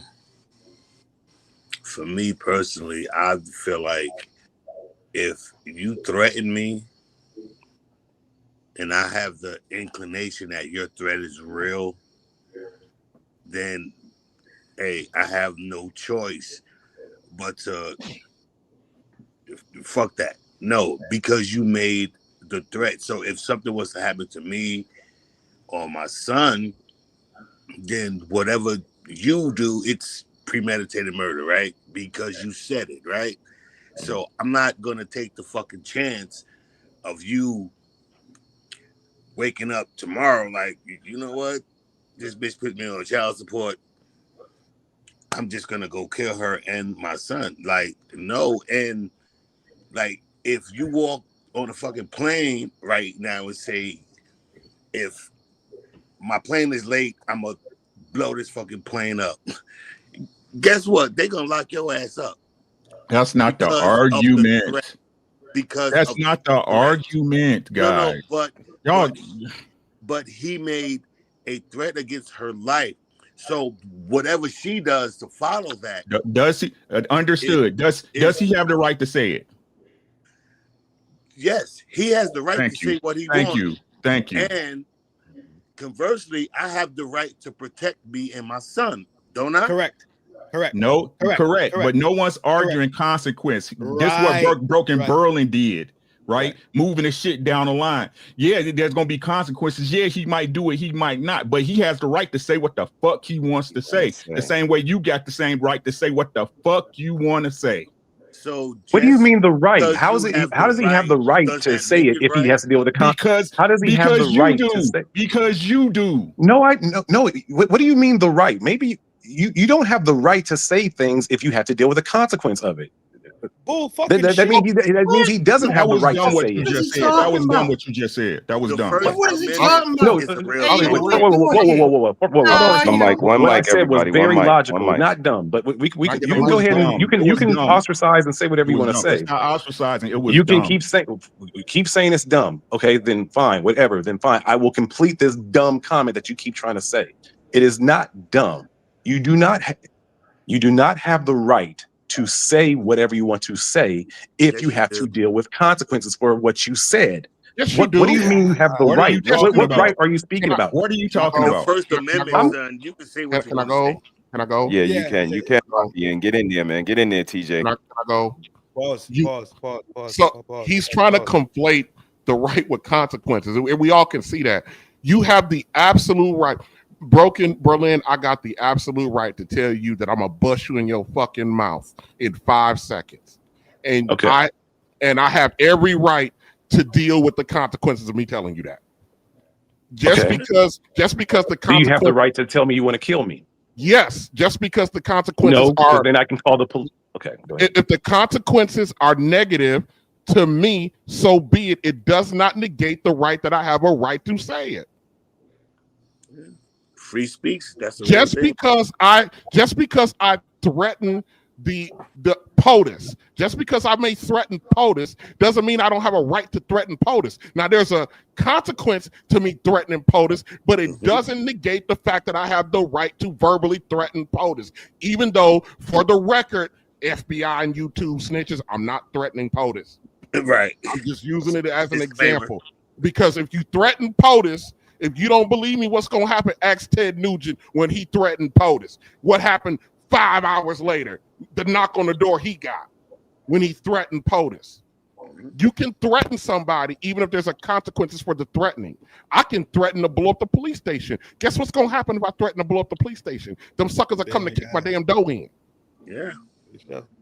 And they might so that means every human being on this planet has the right, pretty much, to say whatever. It's the consequences. Yes. Consequences be damned. Yes. Republic Democratic. Let me tell you something. God gives you the right. Hold on. God gives you the right to curse him. God gave you the right to curse him. But there's a consequence for that. Right. He doesn't. Right. Yeah. See, Berlin, I don't see what you're getting lost on. I swear, I don't see where you're getting lost on what's being laid flat. Right? You have the right, and it's written down constitutional law that you have that right. Just like 5 is to shut the fuck up, right, and not incriminate yourself, and 4 is for search and seizures, right, and 2 is to have arms, right. These are the written laws for the land. So you have the right because it's been given to you. You have the right. Just that simple. Given to me by who? By the government. But that same government will give me the consequence. Okay, so when they wrote these laws, society lived a different type of life. Do you remember these laws are we've already established it's not an American thing. He's saying globally, everybody. It's not an American thing. Everyone in the world has. Every country is a democratic republic. Right. So some countries that are dictatorships don't have the same rights. North Korea don't have the same rights as America. Wait, no. He's saying that everybody has the right on the world to say whatever they want. It's just that they have to deal with the consequences from their government. That's a different. Is that not the baseline that he said? It still he's here. You can ask him. He's here. Even if you're in a dictatorship country, you have the right. Because you have a brain and you have a mouth. So whatever you say, you could deal with the consequences of it. That's all we're saying. Okay, so we have that right. So that's given to us by the creator or whatever. Okay, right. So sure, not a government. Whatever it is, right? Those two things stand differently and separate. Next subject, please. Okay. wait. You did he freeze or did you just start blinking? Because I see you blinking, but you stopped talking. You there? Me? Yeah, you stopped like mid sentence, didn't you? Yeah. Or... Because that's it. To me, that's it. They're separate things. If they align, sometimes they might be in the same boat. But sure, great. But they stand separate. Plain and consequences. Simple. Consequences have nothing to do with the right of you having to be able to do something. Separate things. Right. Let's go next up, Red. Let's go. Thanks, Trent. Let's go, Red. Okay.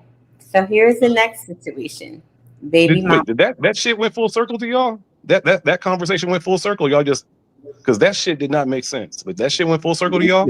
We could take what we need and then build on it and then do the research or whatever necessary due diligence you need to do for yourself. I'm just asking if that went full circle to y'all. That's all. Yeah, we got this. Next subject, Ready Red, please. Okay. Justified or nullified? Baby mama drama. Kira. Oh, here you go. So in this situation, the dad is having a visit with his daughter. They went out to dinner, and baby mama, the wildebeest, shows up at the dinner because he's at the dinner with his other family. Okay, here we go. Thank you. Appreciate It's visitation time, honey. Like that's what you need to understand. Okay, and I'm understanding that. So why are you still here? Because I can be. No, you can't. Honestly. So I'm not going nowhere. So that's cool. Y'all having your visitation. All right. Yeah, okay. So when Erica come back. Now, was y'all supposed to go to the mall? Was y'all supposed to go to the mall? I don't know what the plan is now. The plan was dinner. Dinner? Yes. A supervised dinner? No, it wasn't no supervised. It's never clarified, supervised, unsupervised. All right, so why are you still here? Because it's going to be supervised. This is my corner. Me. Kira, okay. So, no, you're not going to do that. It's a good vibe. Baby happy. She ain't kicking, hollering, and screaming. She ain't kicking, hollering, none of that. I'm so glad. So go away. I'm talking to you. So Kira, I'm talking to you. So wait. Come on. We gotta keep the peace. This is co-parenting. You gotta learn to co-parent. So let's keep the peace. She's not even supposed to be here. Yeah. It doesn't specify. Okay. It don't matter. So Kira, supposed to be here. That's a supervised visitation. So it's a happy vibe. So y'all could go back up to the board. If we go to the mall, because we got time to go to the mall, right? Y'all gonna come to the mall with us? I thought the mall was Sunday. That was what me and Erica talked about. Okay, so we're not doing the mall today. Y'all talked about you weren't supposed to be here. You still here, right? I'm talking to you. All right, but I'm talking to you. Okay. So here, everything was good. Okay, so when we get finished eating, we gotta come past y'all. So we're gonna keep everything on a even keel, okay? So everything was good, everything vibed. So you and your mom, y'all wanna justified, nullified. Nah, get the fuck out of here. The baby mama being justified, or what part are you asking? We're talking about the man, how he's expressing himself at the table. Oh, completely justified. He had 100% justified. He had the right to express himself, right? It's not even because of that. It's because she's completely out of pocket, and it's child's time. She doesn't need to be there micromanaging it. That's my position. Not because he has the right to say what he wants to say. No, he's completely justified in saying it because, again, it's his father's time. She doesn't need to be there. The court's not saying that she needs to be the one that's the supervising overseer of the child's time. It's not her role. She's completely out of pocket. He's completely justified in calling that out. He should. The girlfriend's trying to keep the peace. He's completely justified in damn near almost crashing out. I'd have got the big bitch a 20-piece because that's all she wanted anyway. Keep it pushing. Keep it pushing. Can't go your 20-piece. So question. Did the baby mama have a right to be there? No. No. Why not? Wait. No. Wait. She did in public. No, she didn't have a right. Ah, shit. No, she didn't have a right to be there. No, she didn't. Why not? Why not? It's a restaurant. Yeah. Okay, you can be there, but be over there, not here. Says who? He don't own a restaurant. I don't. That's public. It's public. You're like grasping at straws. If it's my time, it's my time. Am I hitting the kid, slapping the kid, punching the kid? No. No. See. This is what y'all do. Stay where I'm at. Stay where I'm at. I don't give a fuck about your feelings. I'm asking you a question. Does she have a right to be there? No. Why not? It's because she does. It's a public restaurant. That's a public restaurant, bro. I understand all that. The public restaurant, she come be there. Public over there. Be public over there. I don't need you over here. If I'm sitting over here fucking my kid, but she's not there for the right reason to say, hey, blah, blah, blah. No, she's here to screw up what him and his new girlfriend have. She's not there for the right reason. If she just there to say, hey, blah, blah, blah, hey, son or daughter, and move the fuck right, over. But she's not doing that. She's you want to cause right. You want her to participate the way you want her to, especially in that's supposed to be his time, right? You want her to stay within boundaries and do how you believe it should be done, correct? How the judge maybe said it's supposed to be done? How the court? See what the fuck I'm talking about? Answer the goddamn question, nigga.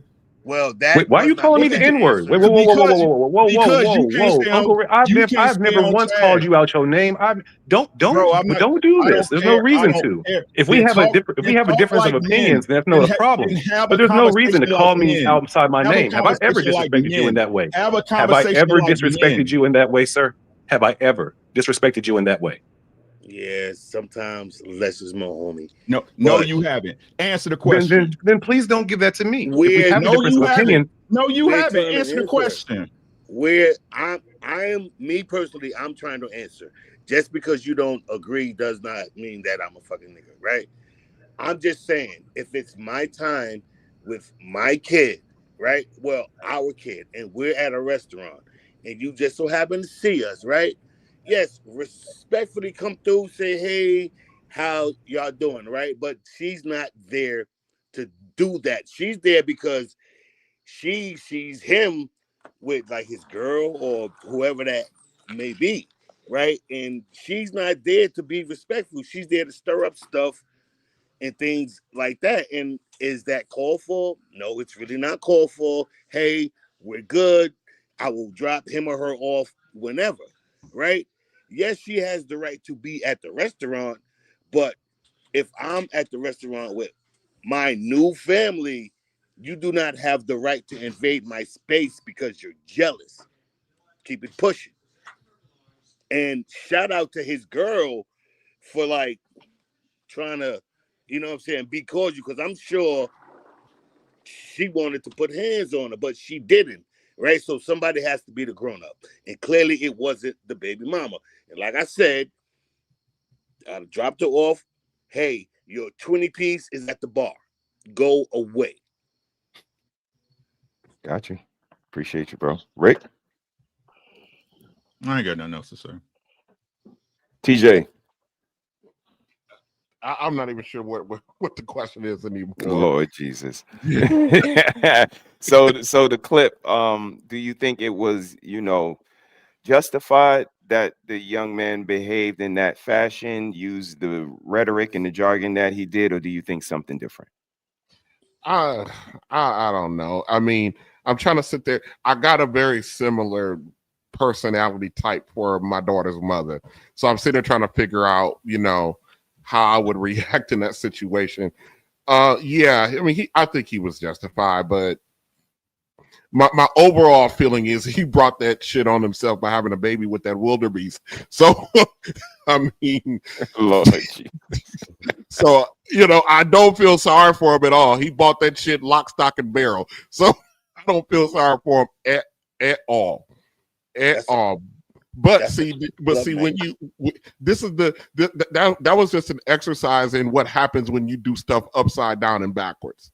Mm-hmm. The mere fact that this woman feels like she has the right to control something that's only 50% hers is beyond me. And that's my whole point. Is beyond me. But like I said, yeah, he has a right to react. It looked like he was on the verge of crashing out if it wasn't for the lady that he was with. Mm-hmm.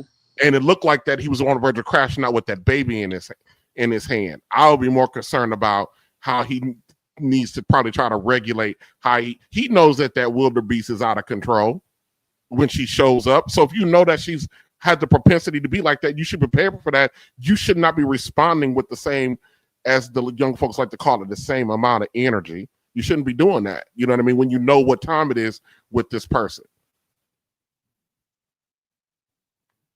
Appreciate that, fellas. Anybody so else? What would your solution be? Well, for him just take the bill, take and everyone just leave? That would probably be your solution. Well, just to get up and leave. What would be your solution for him in that situation? Because she was blocking the door, the aisle, and the sun, so he couldn't go nowhere. So what would your solution be for him? Huh? What would your solution be for him to do? Sit in that situation. For him, his solution, sit there and take it. Yeah. What can he do? Even though, no matter how out of order that woman was, if he got busy with her in that environment, it wouldn't have mattered how out of order that woman was. He was going down for it. It wouldn't have mattered. especially in a public setting. He was going down for, and they would have got him for endangering a child because he was holding the child in his hand, and he's the one. They would look at him as the responsible party, even though Mama Wildebeest got out of pocket. Like how? Like I don't even know how did she like know that they were going there? Did she follow him, or I don't understand none of that. I think when she seemed to have the itinerary of what was happening for the weekend, because she was like, there was a part where like, wait, I thought you guys were going to the mall Sunday. So it seemed like he had the child maybe for the weekend, and she has the itinerary of what they were doing. And maybe that's how she showed up and went there. You know what I mean? Because she seemed to already go ahead. I can understand that. Like let's see, today Wednesday, right? So I had my daughter Saturday, Sunday, Monday, and Tuesday. I took her out of school. I told the mother, I took my daughter out of school when we went out of town and hung out, did whatever. I told her, here's a general idea of what we're doing, but she doesn't get to call me on Sunday and go, hey, you guys you supposed to be at the aquarium in Chicago and you over in Indianapolis. What's up with that? I wish that like hell she would. Because that would be a short-lived conversation. You don't get to, which I've had to have that conversation with my daughter's mama. You don't get to dictate to me nothing what I do with my daughter. Because she didn't even want me to take her out of school. Take her out of school whenever the fuck I want to. I pay for it. My daughter in private school, and I pay for it. I take her where my daughter 342 miles away. If I want to show up tomorrow and take her out of school at 1:00 in the afternoon, that's what I'm gonna go do. I don't need permission. Now, a lot of these guys defer to these women as if they're not just as an equal parent to that damn child or not. I think they're deferring to the women in the courts. Huh? I think they're deferring to the women and the court. I don't think that the men are necessarily deferring to the women. I think that the men know that the women have the court. That dude is. I'm watching the dynamic. That dude is deferring to that woman's authority. I'm watching that in real time because her authority is only backed up by the courts. That we don't know that specifically about her, but I understand that. But can no court in this land tell me what the hell I can and cannot do with my daughter? Bullshit, sir. Right. Bullshit. Yeah. Okay. All right. I have to call bullshit on that too. All right. Yeah. They can enforce it, but they can't tell me shit. If I want to go do with my daughter, go deal with my daughter. If they tell you if the courts tell you that you can't go to your daughter and you go to your daughter, then what happens? I deal with the consequences. If I want, there's not. And what will those been having this conversation will be the that you whole will night. not have time with your daughter anymore. There's not a soul on this planet that can keep me from my child when I want to be with my child. I don't give a damn about what they want. Just like every other video we played tonight. That's the reoccurring thing. I don't care what that white man say. I'm already built for it. I'm already okay with the consequences of it. If I wish like hell. If that's the case, trust and believe the mother has tried. She's tried. Hey, so here's the thing, gentlemen. Yeah, go ahead, bro. Right, and sees me and you have had this conversation offline, right? Like the reason why me and my ex-wife, like I have 3 kids by her, I have no outside kids, right? Me and her, I told her a long time ago when we and her split, if you want to go to court for child support, right?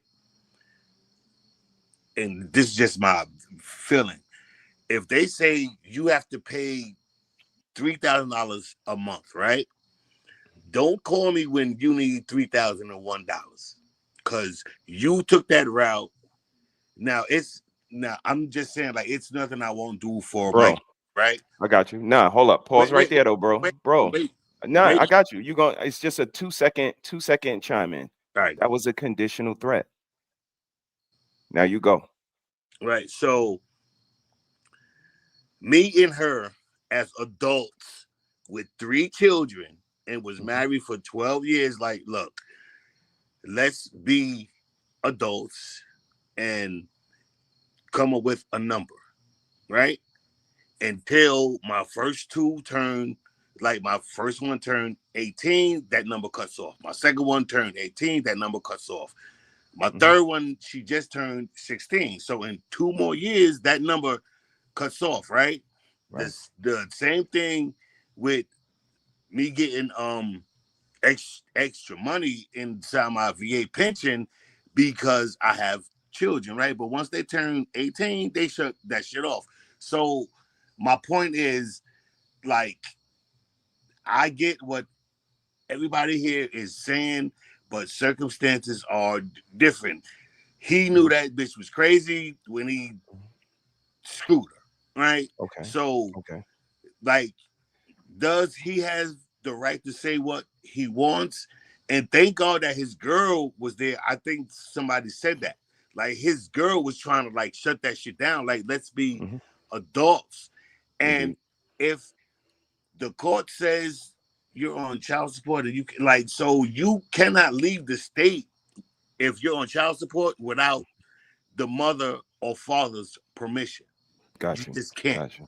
You know what I mean? Appreciate you. So, No doubt. but my question is, how the fuck, like somebody mentioned, how the fuck did she know where he was? Turn your location off. I got you. I got you. Shout out to all the fellas, man. Amazing chime-ins from everybody. For me, before Sis takes back off, is like I alluded to in the opening clips and everything before this, it's the willingness to cause discontent and how it's pleasurable. That's crazy work. Like, I'm a New Yorker. Yeah, it's a public place. Yeah, I got every right to be there, but why I want to be? Like, why I want to be looking at you and your boo have dinner? Like, it's a different type of personality in 2025 that sticks out to me. So, just the fact that she's there just to cause discontent, like just to go against the grain. And the more you tell her to leave, the more you try to acquiesce, or you could put her wings by the bar. No matter what you try to avoid one of those landmines, you gonna step on one. And that's what Rick be talking about, the control aspect. It's so many different layers that play into these dynamics that just the best way to get back at her is what he did. Get a pleasurable, agreeable, de-escalating type of woman, because that's what she's gonna lay in her bed at night and think about. Like, this bitch just would not get in the mud with me. No matter how I tried to rub them the wrong way, she threw that shit off, and she said, we gonna come see you later. Like, she was just, this is why we say when you find a wife, you find a good thing, because you find a girl like that. Yes, That's sir. why they're diamonds in the rough. Like, just be able to de-escalate, agreeable. Just don't want all of that nonsense on their time. This is how you know who they are. Yeah. So he kind of got the best get back, in my opinion, by having baby girl that rubbed her the wrong way. And She thought about that the whole time. So I'm not sure how you guys feel about that. And Sis, you jump back in.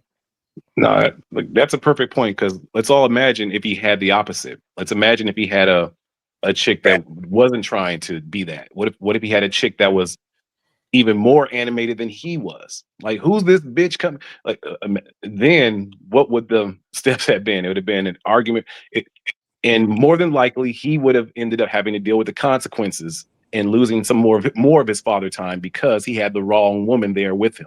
If he had a woman there that was, even if he didn't even get in the fight, even if the woman and the other woman got in a fight, he might have had to deal with the consequences of that, because again, the courts never understand men.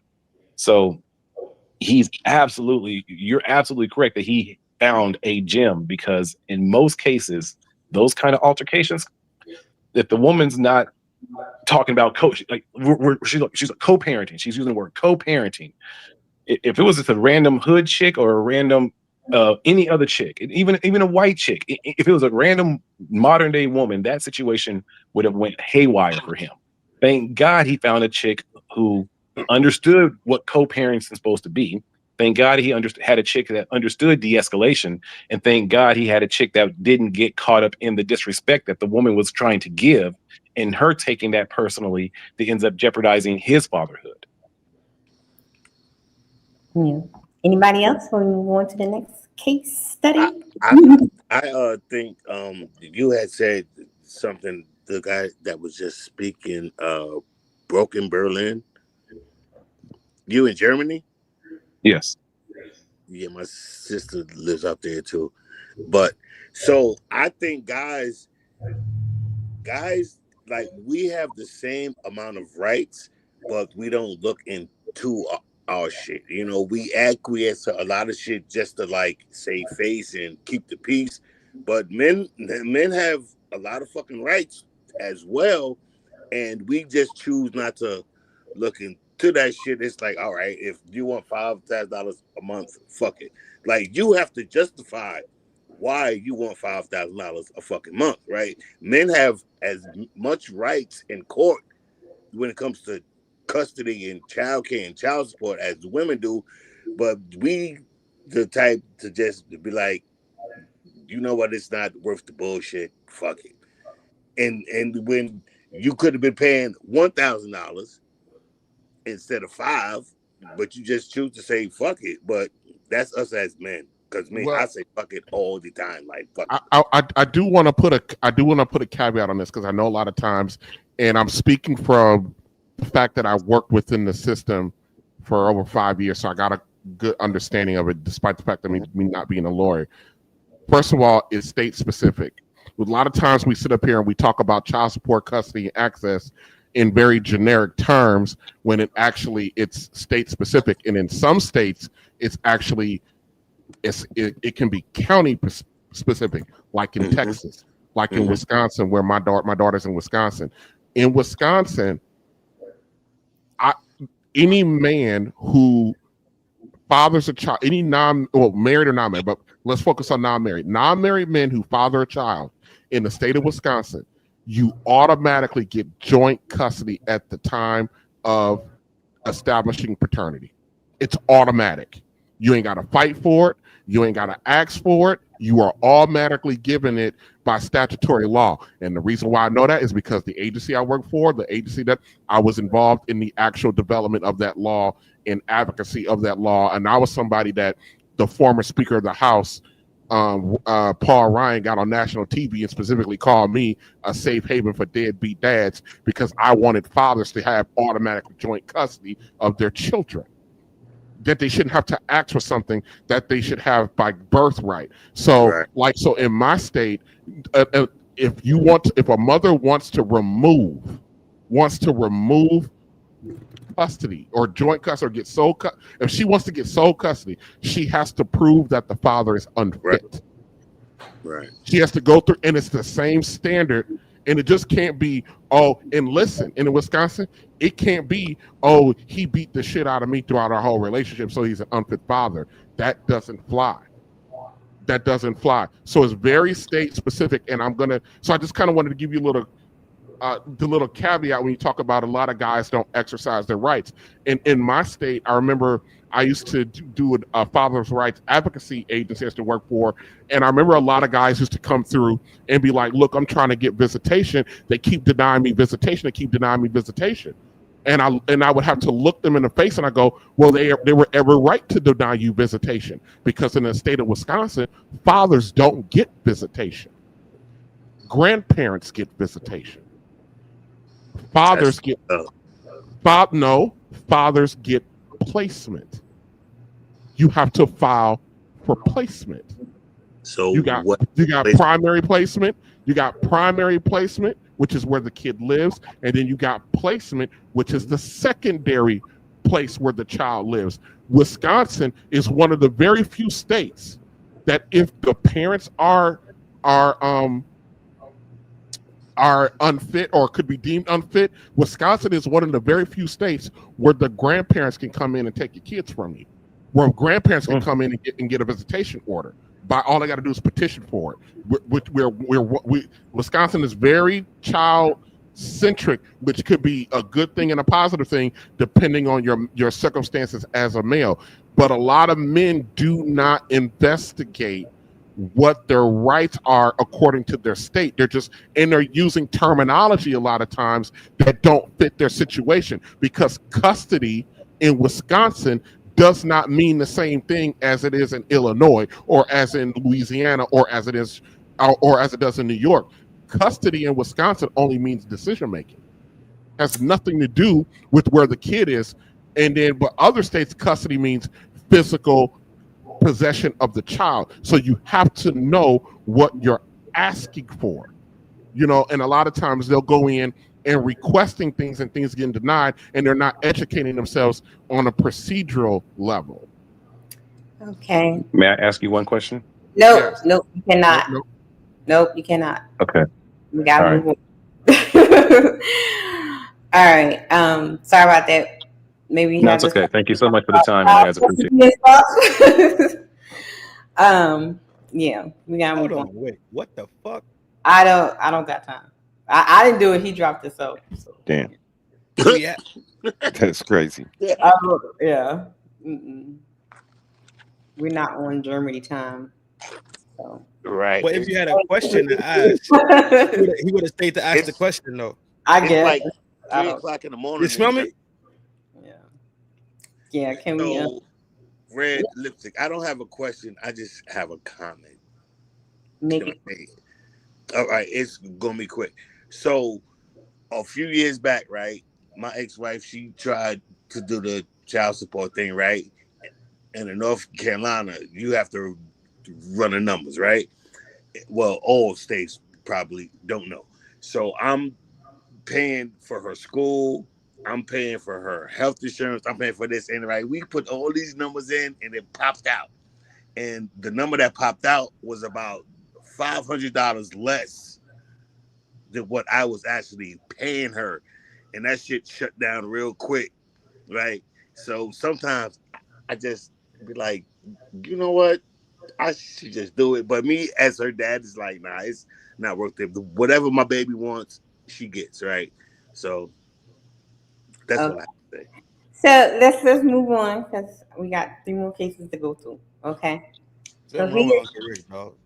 I don't know. Ricky's acting up. What's wrong with him, dog? For real. I don't mean to cut people off, but we're on a time thingy here because everybody's in different time zones and stuff. So, the next one is choked out. This one is buzzing on the internet. A lot of people are divided about the way this father reacted. Let's check it out. Tell y'all how a simple meeting with DCS ended up like this. Everyone meet DeAndre Terrell Johnson. Allegedly, his daughter went into a private room with the DCS investigator, and DeAndre did not consent. DeAndre reportedly had over an hour-long conversation with the investigator while on Facebook Live. At the end of the conversation, after the investigator walked away, DeAndre put him in a chokehold. I need to know why my daughter don't want to come back to school no more. They talking about it ain't their job to tell me that my daughter's going into a room like this with a door closed with a man, and they can't tell me what happened, and my daughter don't want to come back to school. We got an issue. You're going to get to know me today. So what I did was I picked up the phone. I already called the cops. They don't want to tell me. I need a report or something because somebody need to explain to me why my daughter don't want to come back to school.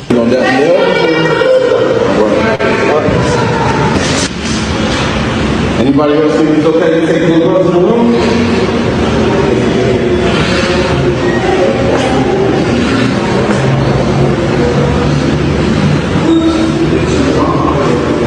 Anybody else think it's okay? You still breathing?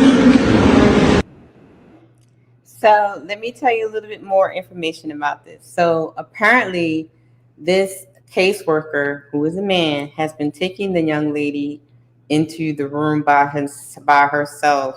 There are no cameras, there are no recordings for, I think the post said from June until October of last year and throughout the summer. And all of a sudden she doesn't want to go back to school anymore. She's like, she doesn't want to go back. She doesn't want to go back. So he's, thinking, how, if something like that was happening, you would think something's happening to your child at the school while your child doesn't want to go back. So when he gets there, he catches him in the room with the daughter again, alone, no recording, no tapes, no nothing.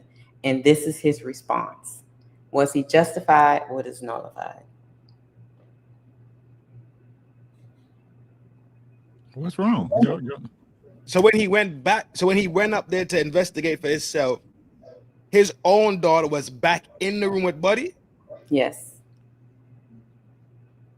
I'm fucking with it, G. I'm not fucking with the recording and all this do shit for show type bullshit. But I'm jacking it for sure. I'm with it. I'm jacking it. I'm with it. So you telling me, right? They won't let a man arrest a woman, right? In most cases, right? If it can't be helped, they'll call a female officer out to pat the woman down and put her in a car, right? Exactly. Put a pat down, yeah. But we got a grown. I see where you're going. I see where you're going. We got a grown man in a school that usually has more than enough women counselors, right? We all know schools are feminine based. Is that fair, or am I reaching? Yeah. No, you're right. Go ahead. So he's in a room with his daughter alone. No camera. I mean, they got cameras everywhere in school. I keep trying to tell y'all, I work at a school. I had to hook up teachers today because we upgraded to Windows 11, and I had to hook up like 4 teachers today back to the camera systems. Yeah, there are no cameras in that conference room.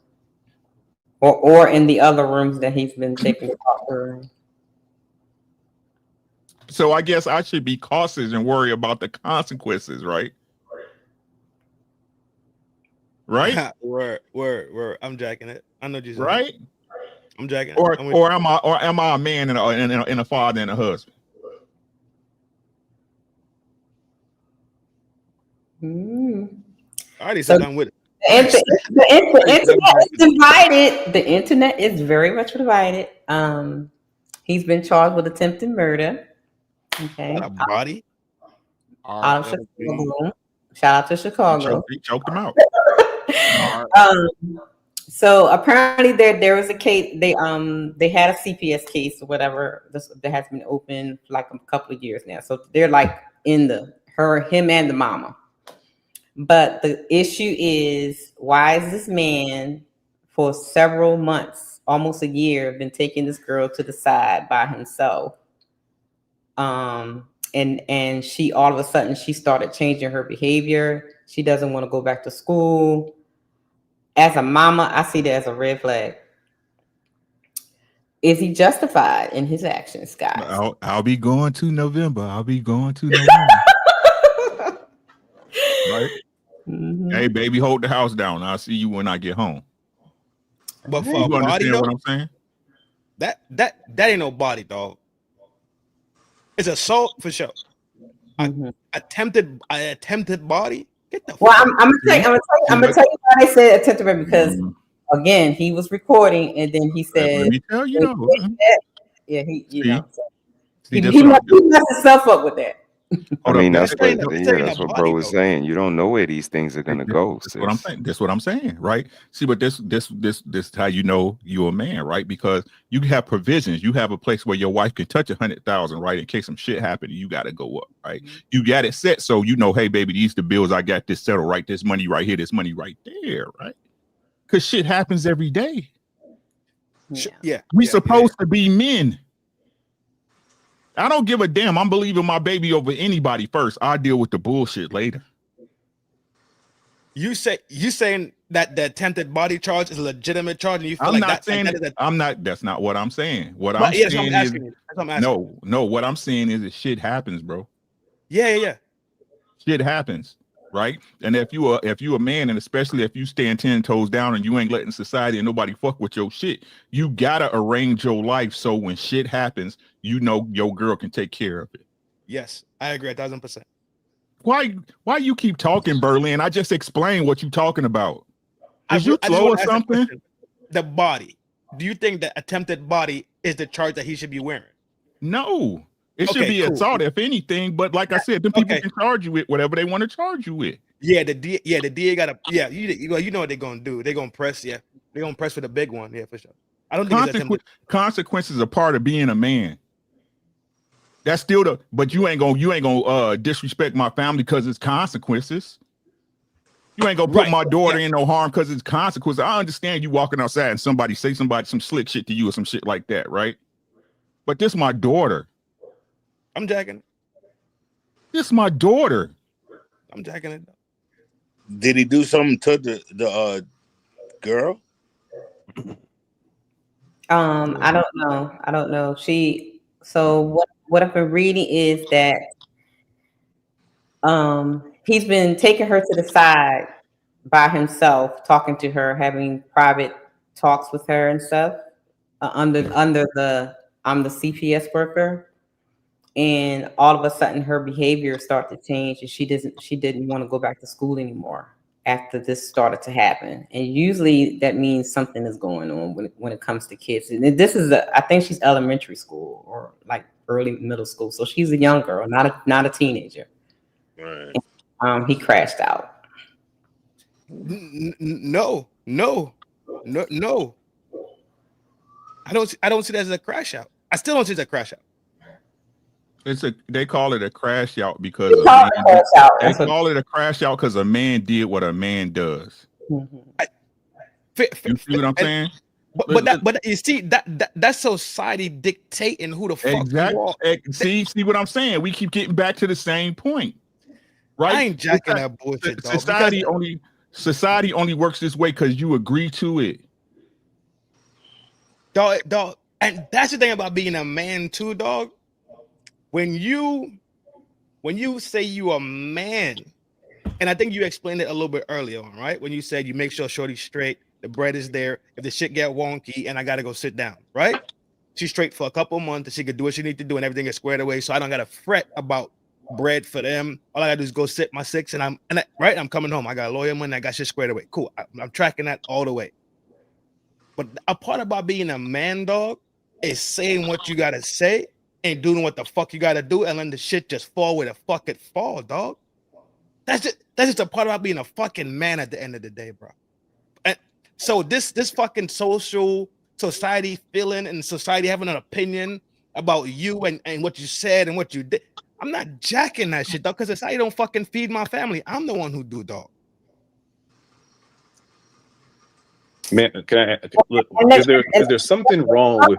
Is there some? Hold on. Let me add this too, because I see people asking the question in chat. So, also, I believe this is the same everywhere. They're supposed to tell you when they're interviewing your children. They can't do that. Yes, they can. They can tell you. Listen to what I'm saying. Okay. What I'm saying. I didn't know. I thought CPS has to say, No. Okay. I keep telling you. I'm telling y'all. When I tell y'all this shit is over with, it's fucking over with, y'all. I know when I was, like when I was working in school way back, and listen to what I'm saying, right? They don't have to tell you shit about your kids. Okay. Nothing. They don't have to tell you nothing. They look at the relationship because to be honest with you, most of these teachers have some type of bachelor in some type of social work, right? So they look at them like therapists that teach now, right? So what your child say between that counselor or that teacher is classified information. Yes, they don't have to tell you shit. Okay. Right. So this is what I would say that got exposed about the LGBT community when they had them coming in and spinning through the schools doing book readings and having the flags up in the classroom, right? And had these books that that's when it came to the full spectrum. Y'all don't understand what's really popping. You go to the teachers' doors and they got gay flags on the door saying you're safe here. You go to their emails and they say, "Hey, it's okay to talk to me if you're LGBT." In their signatures of their fucking emails, bruh. And y'all don't understand what's going on. The pronoun game. Yeah. I'm telling y'all this shit. They've been coming for the kids. Like, hey, Sean, I told them 3 years ago, didn't I? They coming for your kids, bruh. Yes, they are. Because once you program the kids, you don't have to convince them of anything. It's their belief system. It's what they believe to be correct. And the hardest thing for a person to do is if you believe something to be true, is to change it.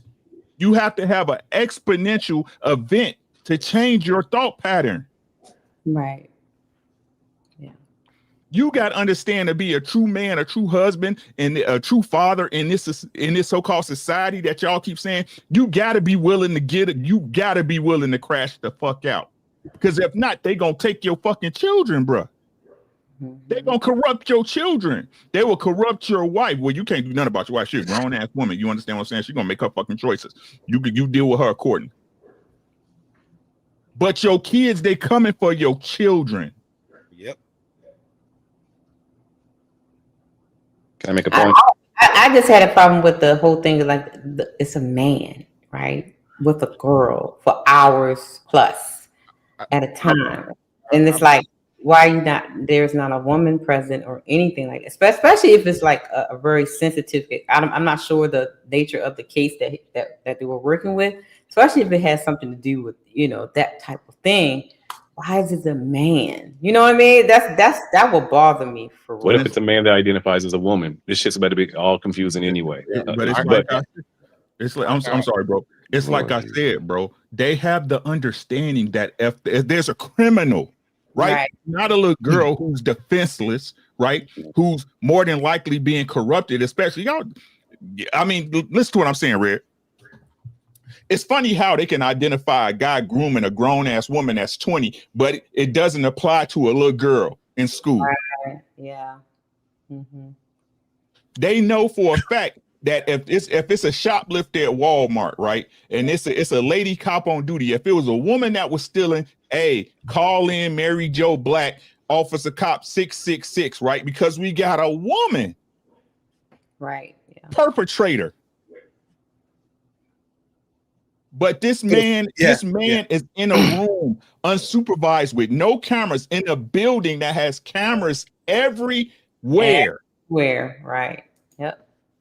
So I just wanted to make this one point again. Rick, I agree with you 100%. My only point was saying, is it not maybe smarter to move in silence? Like how Trent had said, the whole recording thing. Those things fucked his whole shit up.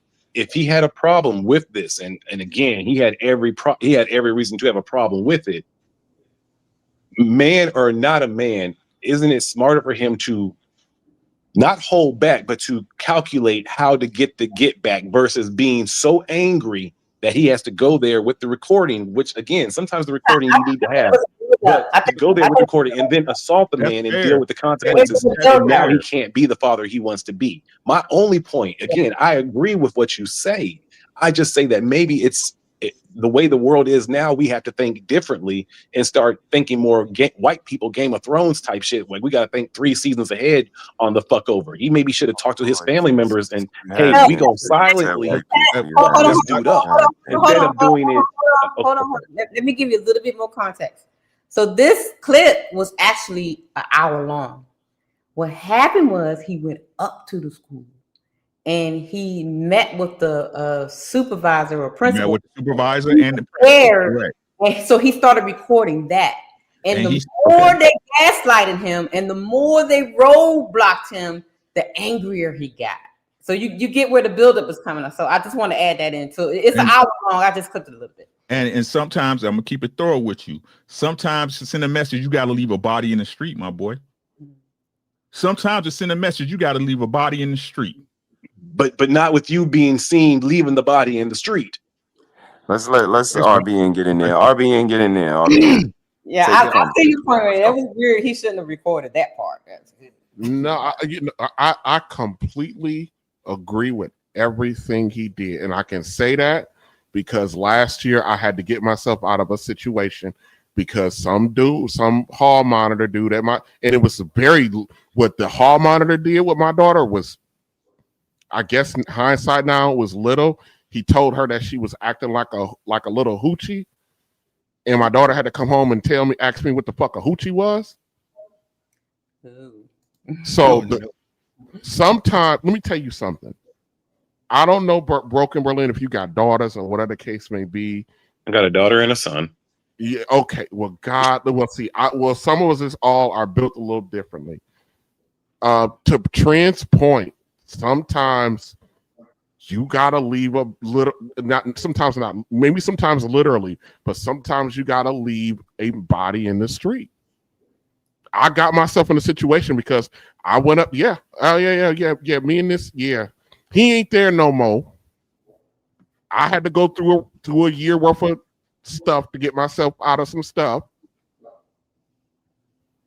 But guess what? I don't have no more problems, and neither do my daughter. Okay. Could you not have handled that? I don't. In the moment, I don't give a. I am The moment I became a father, Mm-hmm. I'm that before anything else. There are some things that as a father that you should understand. Sometimes when it's time to go to war, it's time to go to war. It's also time to be calculated. When it's time to go to war, it's time to go to war. When it's time to go to war, it's time to be calculated.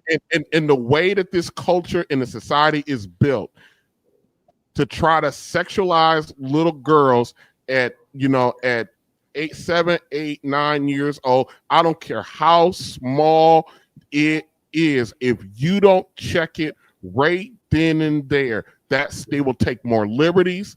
It will grow. It is known.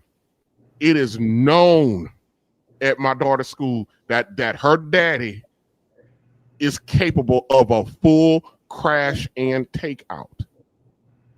She's at a private school. She's one of 3 little black girls in the whole entire school, one of 4 blacks, period. They're not allowed to touch her hair. They're not allowed. They're just not allowed to do some stuff because the father's present and they quite don't know how unhinged I am or am not. And that's to keep her safe. And if is there not a way that you could have done that without dealing with the consequences of having no, there's not a way? There absolutely is a way you could have handled that, sir, without having to deal with the consequences. I'm not negotiating. I didn't say negotiate.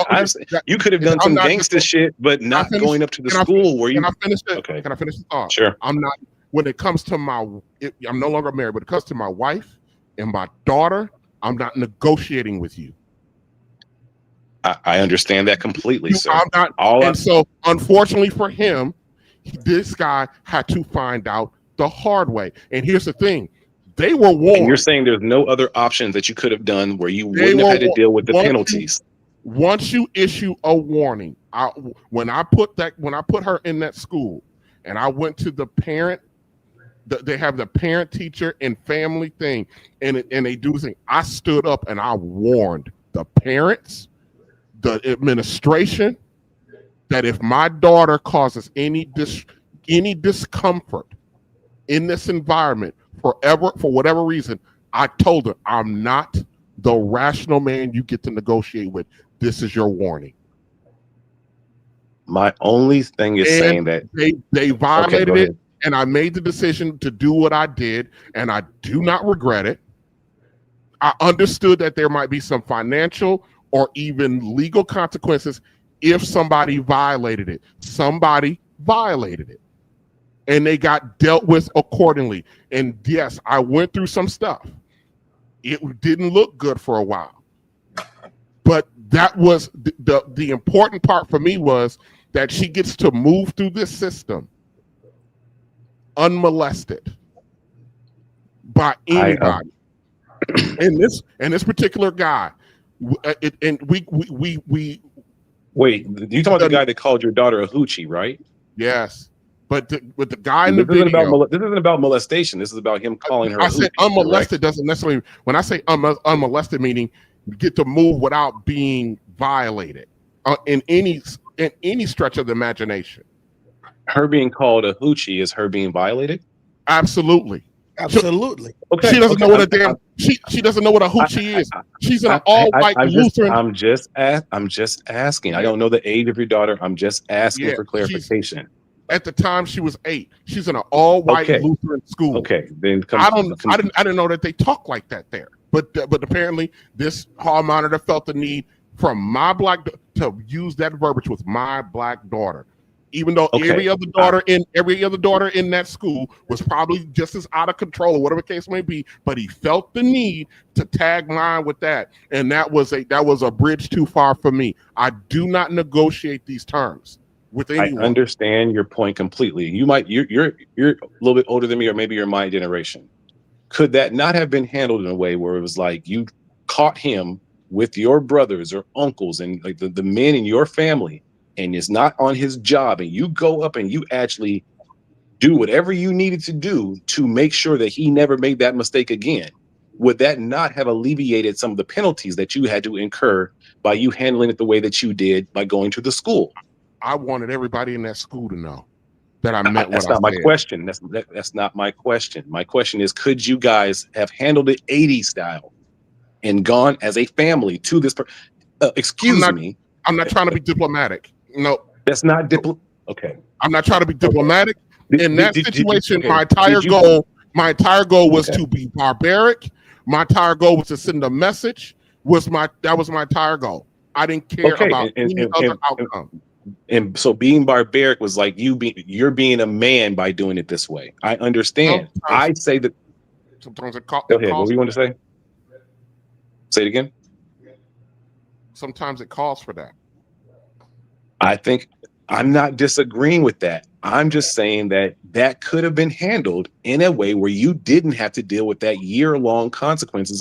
And I think sometimes as men, we're taught to have pride in our crash outs instead of being calculated and handling it in a way where you get the same outcome, but without having to deal with the consequences. I think the white oppressors have mastered that way more than we have in our Black community. We are taught to crash out in that instant to handle it. And white people, they'll plan the long fuck over, and they destroyed us in that. And I think that we need to start taking a cue in that instead of dealing with I'm a man, I'm gonna crash out and I'm gonna I don't care about the consequences. No, I think we just got to spend a little bit of time, and maybe we'll talk 2 days if you get in your family. Hey, and I think we used to do that in the 80s. I've seen that happen in the 80s. I've seen men get together and handle shit without getting the police, without having to deal with any of the consequences that maybe would have come if they had did it and crashed out in that moment. When, just like the person who said, when you get a threat, okay, you threaten me with my life, I'm going to crash out. No, you I'm about to pop the trunk. Okay, that's the threat. I'm going to run away and then get my people, and then we go handle that because this person was about to threaten my life instead of me trying to crash out in that moment and dying. That's all I'm saying, is that sometimes you can be more calculated and still be a man. Is that your manhood doesn't define meaning, well, you crashed out in that instance and said, damn the consequences. You're still a man, but I do think that sometimes as men, we need to be a little bit more calculated. That's all. Can I ask a question? Good point, bro. Sure. So I kind of get where he's going with that. So my question is, especially when say I need to change the video because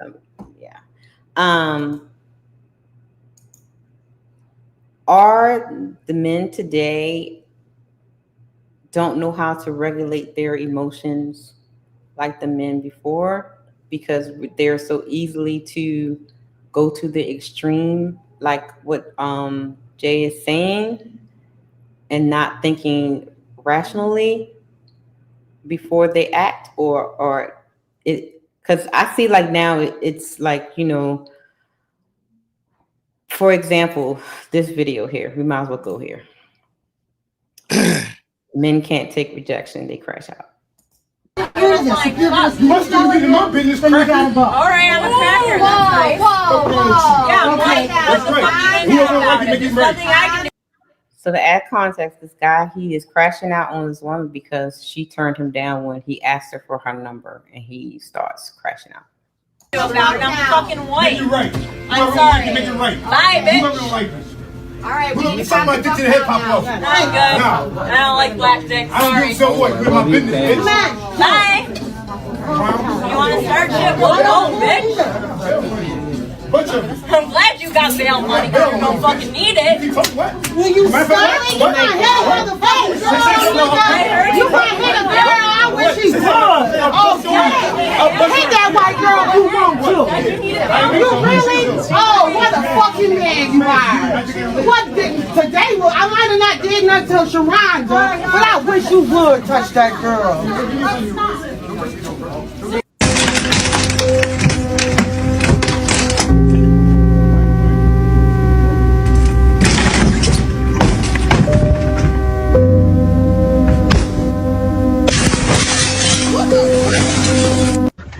Mad because I want to get look at him following me. Look at him following me though. Petty. Okay, but I told you I wasn't interested. You sit here following, walking me out. Okay, listen, dude, go. You see this fly? No, I don't see. Ain't nothing about you fly. That's why I told you no. No, I don't need help, baby. You follow me out the store, shows me you thirsty. You thirsty. Like, gone. Don't disrespect me like No, you disrespecting me, even following me out through the mall, though. Gone. I ain't give you no attention. You petty. What are you talking about, man? You trying to Hey, money don't move me, baby. Money don't move me. Money don't move you. Look at you. I don't need nothing. Baby, I work for a living. I don't need nothing. It ain't getting you this, though. Okay. Got me fucked up. Get away from me. Get away from me. Get away from me. Get away from me. Get away from me. He actually got out the car. Get away from me. Get away from me. Get away. Don't record me. Get away. Don't record me. Get away. Get away. Justified? None of them justified. Uncle Rick can probably attest, because to answer your question before, a lot of men were raised with their mothers, so they have testosterone, and they have a female temperament in their, so they crash out like they do. The reason I say the things about being calculated is because, again, that's what my pawpaw told me to do.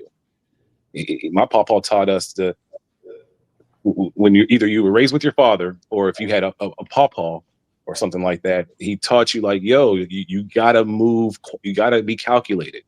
And that's why I move this. That's why I move the way that I do. I don't try to crash out, because I know that I have to deal with the consequences of that. These gentlemen that you saw in the clip, every single one of them crashing out over absolutely, none of it's justified. They're acting like a woman would act. They're acting like the woman that probably raised them. They're acting like the sisters they were raised with. They're masculine still, but they have a feminine temperament. There's many times that I've seen in restaurants and bars when men get super drunk and they start having these female altercations. And I'm like, y'all arguing like women argue. If y'all going to box it out, I guess. But y'all sitting here getting super loud and super animated. And we never really saw that in the 80s. Our grandparents never would have approved of that, because they're not handling it like me. If we have a disagreement, we can box it out and loser buys a beer, no problem. But all this extra rah-ing, that's unnecessary. That is what women typically do. So Michael says, I call cap on some of the videos being just because the women didn't give him their number. Even if it wasn't just them giving a number, or they talk slick to them, or you know how so many women would do, is it still justifiable for their acts, for the way they react? Especially the first one. He was literally want to go over there and punch her because she was saying words. Okay. I say no. Was it justified? No. That's it came up. Matter of fact, it came up last week with you, and it came up last week over there by me, right? It's something called masculine frame. You dig it? It's just that simple. I don't think that Berlin is wrong in what he's saying when he talks about having feminine traits but still presenting masculine. You look like a man, right? Because your body was built with testosterone in it. Mm-hmm. Right? But if the mind inside the machine is tossed, and the mind behind the machine has a different ideal than a masculine ideal, then you see this type of behavior. I don't disagree with that at all. Mm-hmm. Like even getting rejected for a phone number. Back in our day, all right, hey, all right, you chopped it up and kept it moving. But men today seem to be crashing out more about not getting a phone number, and I would equate that to because they've been that's how women. When women get rejected, you gay, all that type. And then I started seeing, like in early 2000s, when dudes got rejected, they start, she must be a lesbian. And I was like, that's the same shit that the women, you know what I mean? And now it's even worse. Now 25 years later, this is my thing. If we go back to the very first video, the snippet that we've seen is her talking back, right, and giving it up raw. Mm-hmm. Yeah. While at the same time, he's having masculine frame with, let's say, a bitch mindset, right?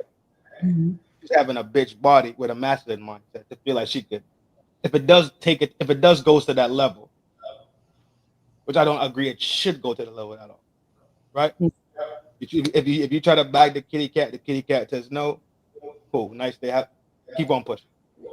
Right. There's more fish in the sea. But I don't.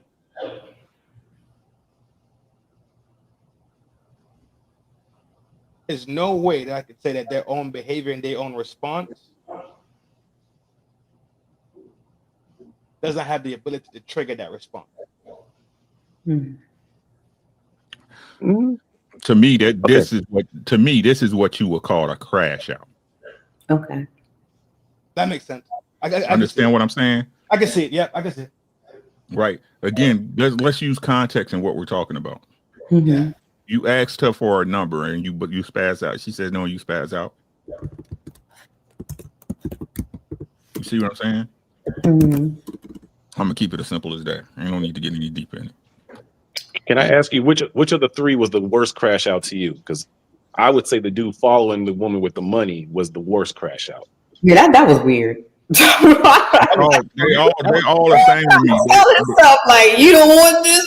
No, they're all the same to me because they all result from the same thing. You know what I'm saying? You trying to holler at the chicken. She's like, leave that woman be. If she don't like you, she don't like you. Right. You put them all on the same level, even the dude that busted through the window. And I put that on different. No. If that was his wife, and he found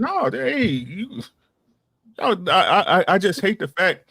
See, okay. Sometimes, right?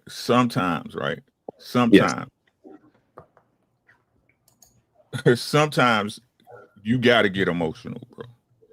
I understand. Listen to what I'm saying, right? And this ain't dissing nobody, right? And I hate the fact. Now, if a man is overly emotional and overly reactive, that's a problem, right? I'm not disagreeing with that, but we try to disregard the situations that a man get put into and expect him to react the way we would react. Right. Okay. Right? That's unfair to anybody because, like I said, some people, when you sitting up there and not trying to throw shots at nobody and you trying to be stoic and there's some super disrespectful shit going on, I'm gonna be like, you pussy. Right? How I want to think about it and look at it is how I want to think about it and look at it. But how I'm gonna sit up there, all I can say is that's something I wouldn't do. You understand what I'm saying? Yes. So it's like a justifiable crash out. But the last guy had a justifiable crash out, but the other two, the first guy and the second guy. That's what I'm saying. I get you. Yeah, just think if that was your girl and you thinking everything hunky dory, you call on the phone, you can't find her, right? Her location on, you track her to her man's house, to that man's house. The boss's house. Right, it's Yes. a boss. That's what the caption said. Absolutely. That's a justified. Just like a woman can have a crime of passion and end up, and she'll get. I mean, okay, that makes sense. But the other that's two, what we've been saying all night. Like, there's a term called "in the heat of the moment." I did some things. I said some things that I didn't mean. In the heat of the moment, I did some things. Like, men aren't allowed to have the heat of the moment. Right. I'm not like we human, bro. Like everybody want to keep saying it. Oh, men should be. I'm a human. We like it's not every day that I'm able to control my emotions, especially if I'm investing in something and it come out this way. Like we human. Like again, all I can say is that I hope I wouldn't do that in that situation if it arose. That's all I can say. Right. Because I know, just using me as an example, not to throw shots at nobody. Me and my girl real good now. And if I found some shit, who the fuck knows? You understand what I'm saying? Yeah. Who the fuck knows for real? Right? So y'all, we got to stop doing this. That stoic shit is like, I understand the frame of it, right? But when real life happening, if it's some shit that you was put into, bro, like, I wouldn't do it, but I understand, my nigga. You know what I'm saying? I understand. Chris Rock, I wouldn't. But real talk though, the boss had every right to shoot him. Correct.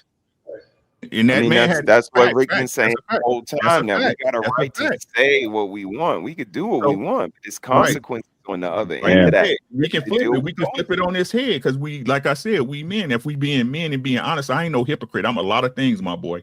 I'm crass. I can be off timing, but I ain't no fucking hypocrite. You understand what I'm saying? The same way you say that is the same way that man caught that his wife with that man, and who knows? Hey, he got a right to do something with that man too, don't he? Yeah. Well, you talking about the husband? I don't think actually. I don't think he has the right to do something to the husband, to the boss. Crazy. You No, crazy. no, I've he said had no, plenty of no, times. no, no. Let That's me on say, the bro. that's on the woman. Let me which say. is- Yeah, it is. It okay. is. It is. That's not the point. That's not the point. Okay. There's been plenty of times where a woman was getting fucked and that man killed. He did something to that dude and he got off because you know what? You sleeping with that man's wife. Crime of passion. I've only In seen the that heat really of the working for moment. women. I haven't seen that working in many cases for men when they do that to another guy and kill him. Men They- own the real estate on that. okay. Men own the real Yeah, estate on crimes of passion. crimes of passion is crazy. But they still go to jail for it. Women get off. Women don't spend that much jail time for their crimes of passion. Most times you sit before you get your hearing because it is a body. So the only thing I'm gonna point out before TJ lands the plane for us all is the fact that do y'all notice the Broken Berlin? You actually alluded to it. So I think my question would be for you, and then TJ jump in.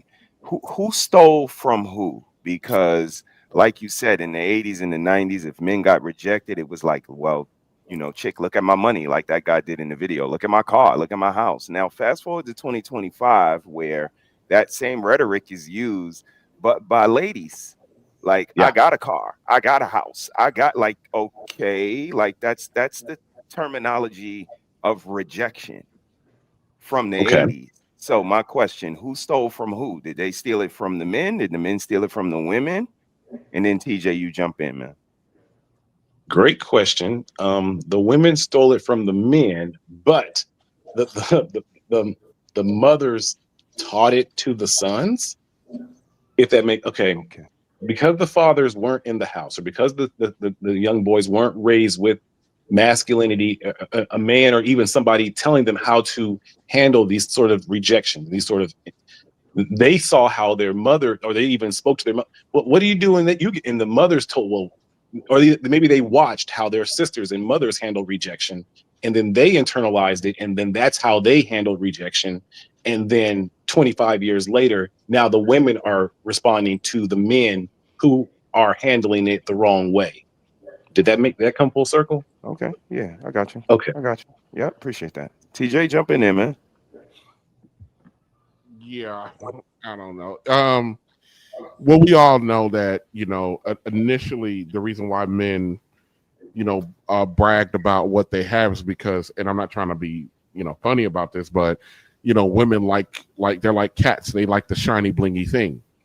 And so a man wants to have the shiny blingy thing because women are attracted to the shiny blingy thing. But then when we have two generations now of women being raised to go get their own shiny blingy thing, now they want their men to have even more shiny, bigger blingy things than they got for them to even remotely find them interesting.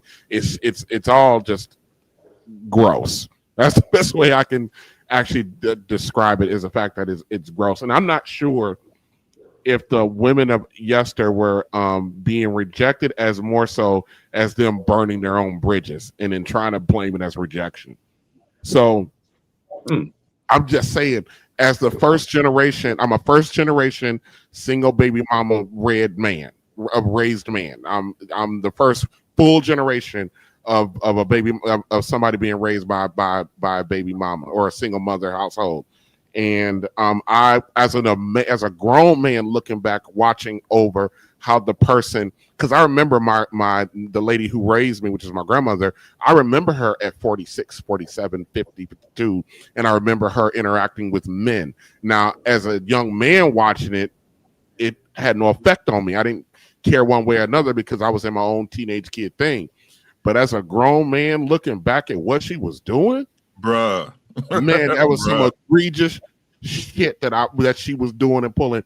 And the fact that she's by herself now in her 80s is all because of how she decided to handle the men that were around, especially the one man that was around most of my formative development years, that my grandmother stomped the hell out of that man every chance she got. It's crazy when you look back, bro. You be like, dang, it's crazy. It's crazy looking back over that. And now those videos that Red Lipstick Bias played, I can't relate to that kind of stuff. I grew up in a generation where getting rejected was just as common as eating oatmeal in the morning. So I mean, no big deal. Okay, I got rejected by every chick on my block. So okay, let me go to the next block. Let me get on my 10-speed and roll over to the next block and start walking up and down that street. So I didn't understand. And then we were taught, the males, or even our male peers around during that time, if a chick rejected you, you charge to the game, you move on to the next. You didn't beg or whatever the case may be. And as an adult now, when I would approach women and I got rejected, I've had more women that rejected me 6 months, a year, 2 years later, try to circle back around. I remind, no. I'm rejected once, I'm rejected forever. Don't care how much I wanted to knock them down. I'm not, especially if I knew who you rejected me for and then what they did to you. No. You don't come back to heal your wounds over here because you let Day and Day-Day's cousin, you know what I'm saying, turn you upside down and inside out. You don't come back over here. No. You stay your little, I'm still the same cat that you rejected over there. So I don't really quite understand those guys who are doing it. I mean, I do to a degree, because you have to understand something. A lot of 20 to 30 something year old guys right now, they were raised with parents with mothers that told them that they were handsome and special their whole life. Mm-hmm. Never learned how to lose. Never learned to lose. They look like gremlins and gorillas, but they're handsome and special their whole life. No, you make a perfect point, because in our age group in the 80s, if we got rejected, even our peer group would be like, "Oh man, you need to go work out then, or you got to go get on the basketball." Or our uncles would be like, "You got to do something." The onus was on us if we got rejected. It was either improve or get your mouthpiece better or go work out more. It was on us. And then I think in the 2000s, the young men were told it's the woman's fault for rejecting you. It's on her. Something's wrong with her, not something wrong with you. And I think that's what maybe switched it. When young boys were told, "You're amazing. If she doesn't want you, it's something wrong with her. It's not on you." And I think maybe that's where it flipped. I mean, what it looked like, really, to me, it seemed like it's the attitude of everybody should like me. I should fit in with everybody. That was never the case with me, right? I was always taught I'm not for everybody. Everybody not gonna like you. Yeah, you know what I'm saying? Like, I can't get mad at a woman for not liking me. You just don't like me. We don't vibe, or I'm not attracted to you, right? Because what I think I'm attractive, but shit, you might not. You might think I'm ugly. I don't know. You know what I'm saying? So like, I mean, you got to get L's to get W's, baby. It's just what it is. You know what I'm saying? Like, this started to me like with the participation trophies. We get back to the circle shit, right? Participation trophies, right? Kids, you play football not to win, right? But just to participate, right? Everybody, 2 teams go to the championship. Both of y'all get an award. No, one of y'all loser, one of y'all winner. Do you think because a lot of young men have social anxiety now that when they do approach a woman and get rejected, they take it harder? No, I just think like I said, they never learn to lose. You see what I'm saying? And being an adult, I put something on my Facebook a couple of days ago, right? Your dad's supposed to be hard on you, right? Because when practice hard, the game is easy, right? So if they moving in their younger years, when you practicing, right, learning the lessons you need to do once you become an adult in his life, and everything's easy, then you LeBron. You know what I'm saying? You LeBron when you get older. You see what I'm saying? It's nothing. You don't know how to lose. Let me you don't know how to win in clutch time. Let me piggyback on that real quick, Uncle Rick. When you're talking about dad's supposed to be harder, I'm in my mid-40s, right? So I'm supposed to be at work tonight. So I stopped by my pop's house earlier today. My pops is 66 years old. I stopped by my pop's house and he was like, he looked at me. He's like, "What are you doing here? I thought you had to work tonight." I was like, "Yeah, I called in. I didn't feel like going." I got a 45 to a minute to an hour lecture on how soft I was because I didn't feel like going to work. He ain't never had the luxury to feel like not going to work. Hey, Uncle Rick, damn the fact that I spent the last 18 straight days at 12-hour shifts in that So what? bitch. None of that mattered to him. You didn't tell me he was having a mental health day? I wouldn't dare tell him that. I said, yeah, Pa, I just couldn't do it today. I didn't feel like it. He goes, feel like it. Yeah. Lord, I forgot who I was talking to in that moment and sat there and got talking to him. He didn't have no sympathy. He didn't give no damns. My pops is 66 years old. He's a diesel mechanic and he don't miss a day of work. Yeah. Yeah. Look, his wife had surgery a few months ago. He dropped her off at the place. As soon as they put her to sleep, they said, oh, she gonna be under for 7.5 hours. This dude go, well, ain't nothing else for me to do. Drove there, clocked in at work, worked a full shift, working on big diesel motors, clocked out, and then went back to the hospital. I'm like, Pops, you should have stayed there. He go, for what? What I'm gonna do? Just sit there? And that sounds like my dad. My dad is 70, 74. Yeah, he said, I gotta go make some money. He still work construction. And be fiending for work too. No. He don't got no work. Ready to go rapid Your fire. dad's a savage. Your dad's a caveman. I mean, you know, he gotta keep the money going because he's pimping right now. TJ, spend some time with your pops and watch Rock. Look, man, there's not many of those men left. Man, spend some time with them and just chop. And if you got a son, bring him along. Trust me, man. I still got my dad and I got my dad's dad. Them jokers, boy. I tend to forget. Man, if you got both of them, man. Yeah. My grandfather videos with you with both of them. Trust me, you're gonna want my grandfather is way, way worse. A few months ago, I saw my grandfather chew my daddy out. Boy, talking about uncomfortable.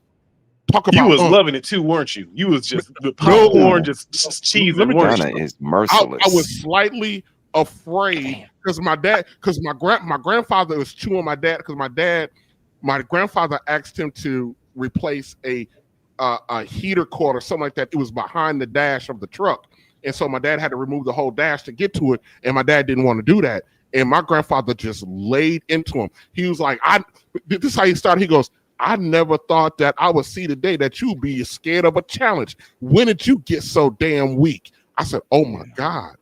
Oh my God. I sat there and my father turns and looks at me.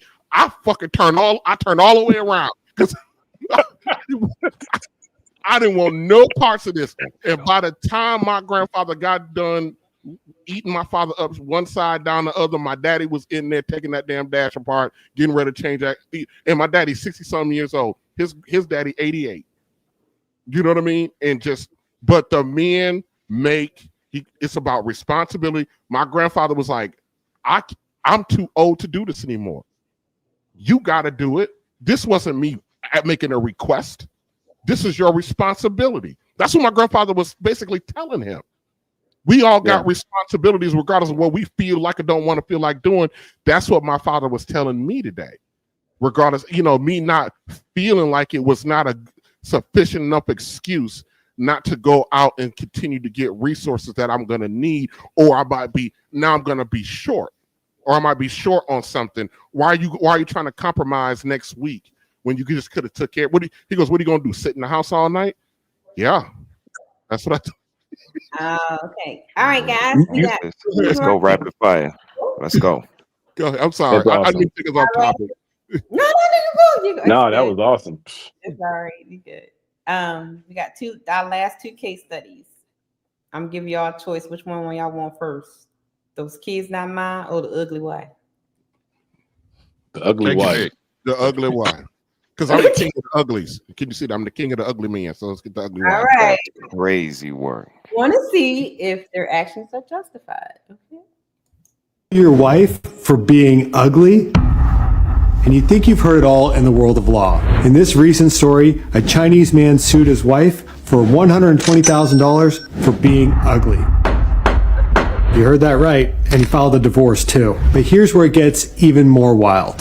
After their daughter was born, this man said that the daughter didn't look anything like him or his wife. He couldn't believe it, but the DNA test revealed it was both of their child. He couldn't understand why until he dug into his wife's past. Found out that she had had over $100,000 worth of plastic surgery done to alter her appearance. And when he sued his wife and filed for divorce, he alleged that he entered into the agreement under false pretenses because he didn't know what she actually looked like. According to the story, he won and collected $120,000. But wait, hit the brakes for a reality check. The story was widely circulated. After some checks, it was turned out to be a hoax. And in California, you can't sue your wife for being ugly. I remember that. This is old. I remember it.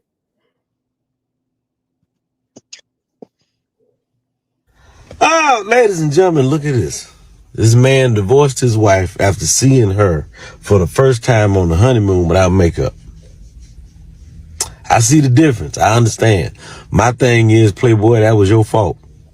Yes, it was your fault. Why in the hell would you marry somebody you ain't never seen them before without their makeup on? Why would you do that?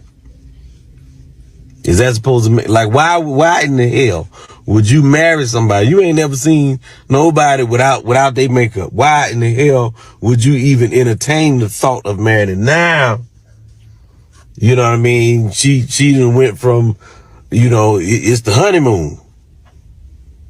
You know what I mean? Y'all getting ready to do the do. She wiped everything off. She done went from LaToya Luckett to Bushwick Bill. All in one swipe. Bushwick Bill. You understand? Now, okay. She don't look the way you think she should look. She kind of resemble a young Harriet Tubman. Okay. And ain't nothing wrong with that. Harriet Tubman was married. But that's not who you wanted to be with. That ain't who you was attracted to. You were attracted to the person that's on the rag. You attracted to the person that was on the towel. Whoever she just wiped off, that's who you fell in love with. But you knew that wasn't her real face. Yo, Shuler King is the best, man. Are they justified? I don't believe the second. No, the second they're one, she not. was ugly with makeup. I don't get that. That's I wow. don't get that one. You're in a lose-lose, my boy. That's all you, kiddo. That's all you. That's all him. The Chinese chick, I mean, that's like fraud, ain't it? If you ain't tell them that you had plastic surgery, you think you're gonna have cute babies. Like, I mean, it's her right. It's her right, broken Berlin. You understand what I'm saying? It's her right to have plastic surgery, but there's consequences to it. Right? Although now the first one's different because plastic surgery is different than makeup. The second one, he's completely he's an idiot marrying him. But the first one, look, the way the blade plastic surgery is happening now and the way it's going to be in the future, I think that's a justifiable because it's harder and harder to tell what's being altered now. You know what I mean? So if you have a baby with a woman and then find out this baby don't look like, that is kind of fraud, isn't it? But then I guess you're supposed to know as a man, it's your responsibility to do the digging to find out if a woman's done plastic surgery. That's crazy because when men say they want a natural woman, they get called everything but a child of God, and that's how we bulletproof ourselves from all that by you being natural, not naturally, not natural-ish, not wigs, not natural wigs, not just mascara and like natural. That's how we bulletproof ourselves from that. And again, to be called everything but a child of God, that's why we sitting here. Like I said, y'all, like the walls kind of get smaller. Like, look at how small the room is that we get to operate in. We even got men, like, you shouldn't have said that. You could have said this. Like, that's all we saying. And all I was saying is, again, even men give conditional threats. Like, I'm not going to do this unless you do this. Like, when we have the most information, we give it to you. But when you have the most information, like when you ovulate in, like, you don't give it to us. And then guys like you and women say, you should have known all of this. I don't know when the bitch ovulating. Only she do. It's only a week and a half. Like, she got to tell me. She can't even get pregnant unless it's like this big of a window. So who has the most information? And when we have the information, we give it to you, bitch. Say something else, I'm gonna kill you. How he wrong? He told say something else. All you gotta do is not say something else. But like I said in the beginning, they like to see you get upset. Oh, you big mad. You mad. And they keep going. It's the most unique trait in the world. Shout out to Tommy for pointing it out. But I've been pointing it out forever because I said, who can hold sisters accountable other than sisters? Yo, they don't even do. You make a great point because when every time a man gets really mad, that's when women start laughing the most. It's it's diabolical work, bro. Like, you gotta examine it. Like, just look at it. When you tell them to leave, they don't leave. Be like, yo, could you leave my chat? They be like, I ain't going nowhere. Like, and then when you try to leave, I don't want you here. I'm gonna go take a walk. They'll stop you. No, we gonna have this conversation. It's diabolical work. It was like I was going to use one of the clips that clip when the guy with the lady in the hot dog stand up in Chicago, where he was like, "Just leave me alone. Just shut up. They're gonna put you in your mouth." And her son, shot him. I was going to use that example. Like, this whole thing could have been avoided. She just walked away. Like, why would you stand there and argue with the man and knowing that he was because we're expected to be better than y'all, right? Something that offends you was not supposed to offend me, right? The same thing that will cause you to spaz out, I was supposed to be stoic within my frame and say, you know what? You're just a woman. You don't know what you're doing. Because he was like, get your food. Get your food. So, Red, if women have that understanding, right, that men are better than them, why don't y'all just get in line then? Because they crazy. Because y'all Satan. Let's go. Rick. Women are the true narcissists. If you can't more than men, you can't defeat a man. Sorry, go ahead. You can't defeat a man, but you can manipulate the man and let that man defeat every battle for you. Think about it. They can't defeat you. You could be seduced. You could be put on her program. And now you become her worker bee. That's all manipulation tactics. The same way that Tribe said, you say, yo, just leave the chat, have a good night. That's a reasonable solution, right? To close out the beef and the bullshit, right?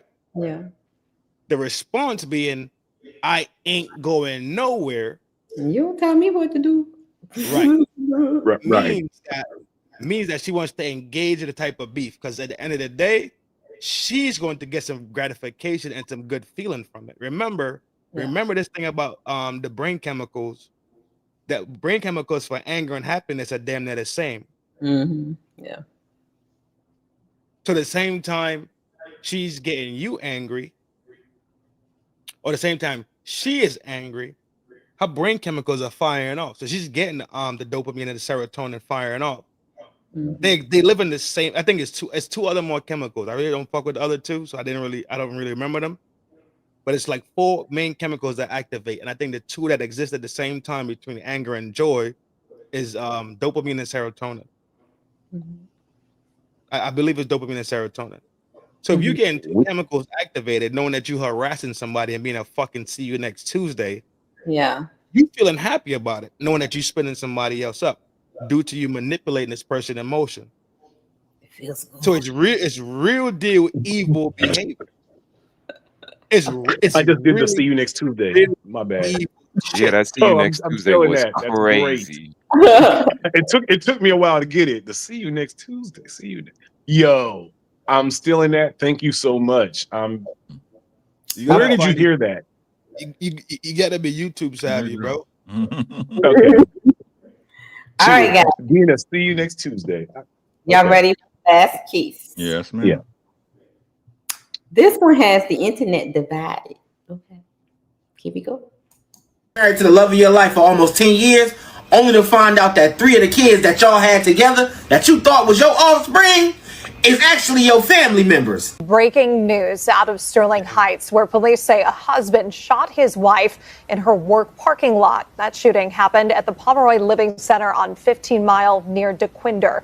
Gina Vici has an update on the victim's condition and the investigation.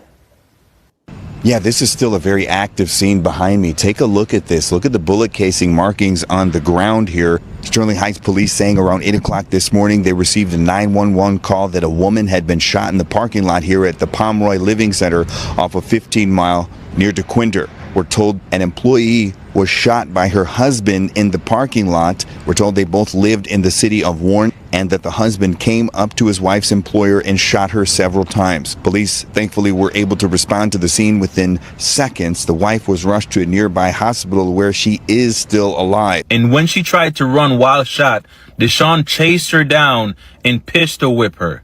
After hearing the gunshot, some of the co-workers called the cops. The cops came, arrested Deshaun, and made it to the hospital where she survived. There are some people on the internet that are saying it's a valid crash out because not only on him, she was cheating on this man with his relatives. And free that man. If this story about Deshaun Hood is true, the man who allegedly shot his wife because he found out that 3 of their children were not his and instead were family members, free that man. That's a crime of passion. Hear me out. Some of y'all women will flip out when another woman texts your man, and y'all are destroying cars and burning clothes and trying to run them over. But this man finds out that his wife has cheated on him, not once, not twice, but 3 times with family members. Think about the fact that this man is at 4th of July, hosted at his house, and all of these people that are cheating with his wife are sitting at his table eating his food. He is at Christmas watching his kids opening up gifts. Yeah, this was from Uncle such and such. In reality, that's from your daddy. Whole time, this woman is looking this man in the face. Yeah, I need you to go work some overtime because we need some back to school clothes for the kids. Them ain't his kids. I fully believe that it needs to be mandatory that we do DNA tests at birth. Man, get this weak stuff off my timeline. Dude found out all 3 of his kids wasn't his. Oh well. Should have chose better. That don't give him a right to take the woman's life. That don't give him a right to take the woman's life. I can't. All the men are in a frenzy. God dang, man, I can't believe this. You know what I'm saying? Like, man, see, a lot of you women be evil, man. See, you man, shut that weak stuff up. Niggas should have chose better. That's all. That's all it is. Start picking right women. You gotta vet better. Why did he choose a wrong woman that would lie to him about having 3 kids that ain't his? How you 0 for 3? How you 0 for 3? Now he taking the woman's life? That's crazy. This ain't justifiable. Justified, nullified. What y'all got? Again, I wouldn't do it, but I understand. Chris Rock, right? Yeah, right. I Yeah. understand. Beyond understand, I understand and overstand. What? Right? Give me a second. Give me a second. Let me do it. Okay. And I've been wanting to cover this for a minute, right? Why do everybody act like relationships when they meet a person, right? That these are all just flags that's apparent, though. Right. How do most relationships start? You meet a lady, you meet a young dude, y'all vibing, everything good. Y'all hook up, y'all link up. Again, I keep trying to tell y'all, right? I don't know nobody that really planned a baby. I'm 52 years old. I don't know nobody who planned a baby. Now, maybe they wanted to have kids, right? They say, okay, we together, we can have kids, but nobody planned it. Hey, was y'all trying to get pregnant? No. Right? Where is this? This is what's, especially with the little weird dudes like that, right? That love, right? I had to throw him in. Let's go, Rick. Isn't it funny, right? Isn't it funny how when it's the woman's side, it's she's being manipulated. Oh, her frontal. Yeah, those age gap conversations. Oh, you know what? The reason why an older man does it is because he can hustle her, right? She's not developing. But whenever it's the man you should have known. Right. Yep. What is the vetting question you supposed to ask? Like, will you? Hey, have you ever wanted to sleep with a man's family member? Like, what is the vetting question to find out if a woman would do that to you? There isn't one. Let me explain this to you, right? So what these little weird dudes like this, these super pandas, right? I call them super pandas, right? Pandas with capes, right? Yep. This how I know God is a man. I keep trying to tell y'all, right? This how I know God is a man, right? The very things they tell us not to judge women for is the very things that get men in trouble. Y'all notice that? Listen, so this little weird dude, right? I seen him on the panel, right? Oh, body counts don't matter. You should just how she act with me, right? You should forgive a woman. She could be in her healing season, Pretty Red. She in her healing season, girl, right? Maybe she changing, right? Trend, she changing in this season, right? You should forgive and forget, right? It's not who she did, it's what she doing with you, right? Fuck her.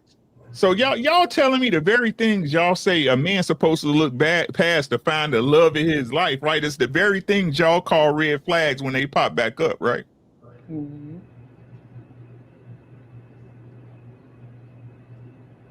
Y'all got it, though. I keep trying to tell you, hey, y'all got the game figured out. Can't none of y'all keep a mate for more than 6 months, but y'all got the game all figured out. Y'all, you got it, bro. You got it, sis. You got it. Anybody else? Justified, nullified? Come on, let's go. How is Buddy Tree for O when he only got one wife? He was probably working, man. Tree. He was working.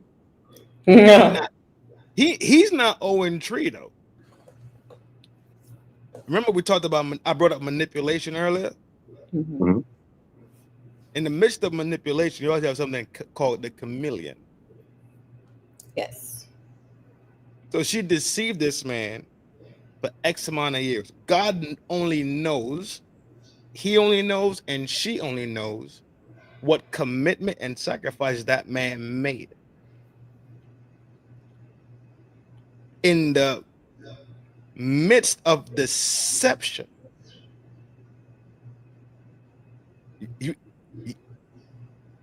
men look at their children and they take it very, very seriously. He was deceived to believe that them children was his children. So to come to find out, pretty much, the deception, the lies, the blatant disrespect, I could see how any man will lose all they fucking marbles. I could see it. Would I get down like that? I would think, because I know me the best, I'd say no. I don't think I'll get Even down. if it was your family too, though, not just a random dude. With your family. That's why I'm careful about what I'm saying. That's a whole nother layer of. That's why I'm careful about what I'm saying. Saying I do not think I will get down like that. Okay. I do not think I will. But a lot of times you don't know how you react in a level of adversity and pain and hurt. Exactly. Yeah. Uncle Rick brought up the I'm definitely going after my family first, though. Stoic and holding masculine frame, and I'm all with holding masculine frame. I'm all about being stoic. I'm all about all that shit. Yeah. This is a different fucking level. Yeah. Who are you going after first? Your family or the wife? This is some shit you got to go to Tibet and Mongolia and go up in them hills and sit with the monks with, dog. This is the real deal, Holyfield. Yeah.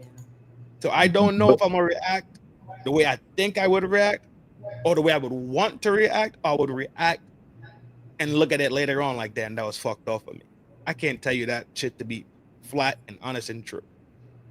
But I could comprehend why he made that decision. Granted that you shouldn't be just dumping hammers like that on shit like I don't believe in dumping hammers over shit like that. I don't. But that's a lot, G. That is a lot. But who are you checking first? Your wife or your family? Everybody getting right. But who first, sir?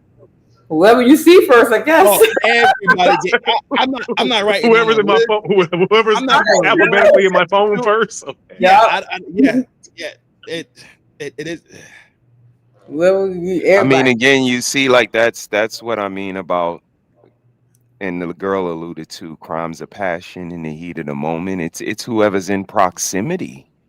Like when I find that information out, if I'm home and the wife is there, this is when the crash out happens. And like she said, like men, we think about Tuesday and Wednesday. Like all those people was over here the other day. They was eating my food. Right. Like, oh my goodness, I cracked open the liquor and everybody like it's those nuances. And what's so disrespectful is look at society in totality. Like this is what we've been talking about for 5 years that I've been apart. I'm not sure how long everybody else been here, but if a man that's a T out of the LGBTQ, and I find out that really was a boy to start out, and I mess around and go the whole way, like deletion, like that's justifiable. Like you tampered with me on so many levels, my integrity, like honesty,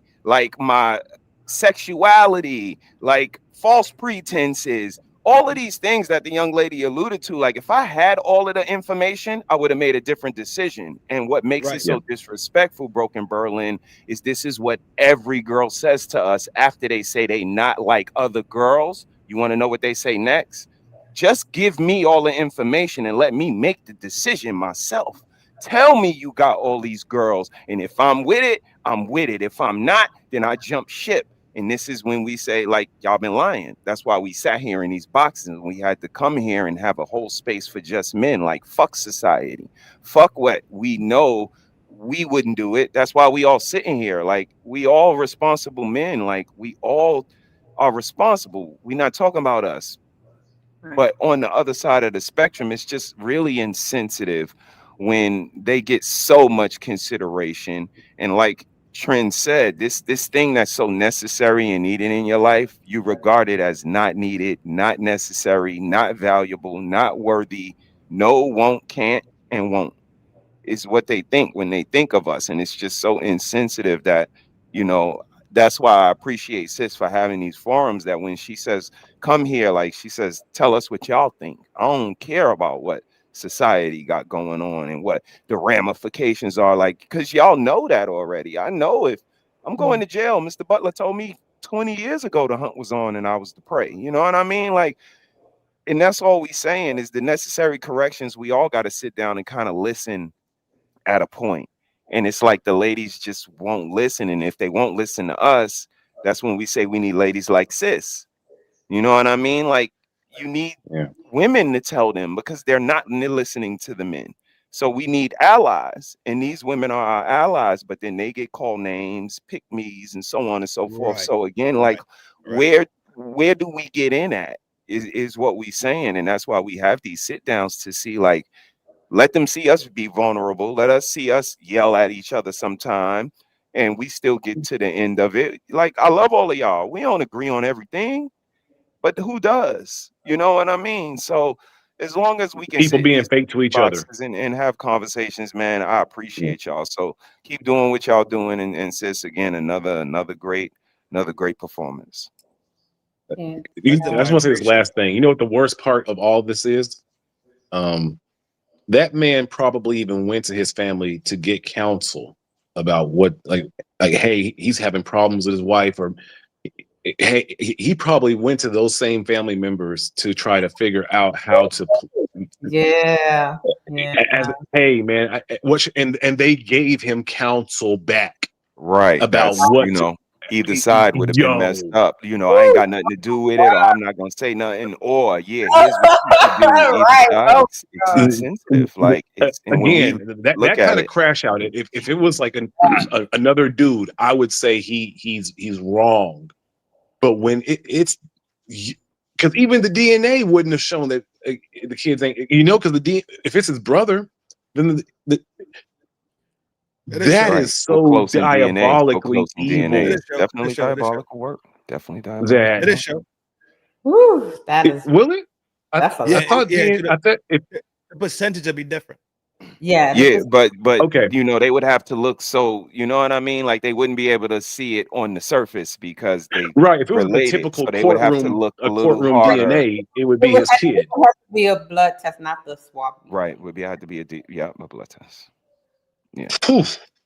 Yeah, that's crazy work, man. Crazy work. Anyone that can't understand anyone who can't understand his or have a little bit of empathy for him does not want to have empathy for him or a man, because that is, he didn't kill her. No. He tried. He tried. Maybe he missed. He didn't give her a headshot. Maybe, maybe. Shit. Yeah, that's crazy. Yeah. So he deport him out the country, send him away from America, let him go to the mountains. But yeah, don't put him in jail. So my question is, to get back to why I did this show, because every time something happens with the men, or men show some type of emotions or crash out or fight back, or it's always that double standard, because if the women do it, they get some kind of grace, they get empathy, they get support, like they get cheered. You know what I'm saying?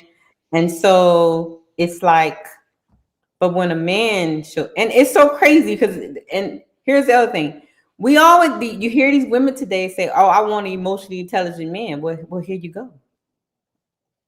Well, here you go. I can't hear you, Rick. Your mic is up. So it still can't hear you. Me? No, no, Rick. There you go. You were there. Yeah, emotionally intelligent, when they say that, just means you need to understand how she feels in that moment. Mm-hmm. It has nothing to do with you and your feelings. It's just how you're reacting to her when she's being emotional, bro. Right. I'm so sick of this shit. Yeah.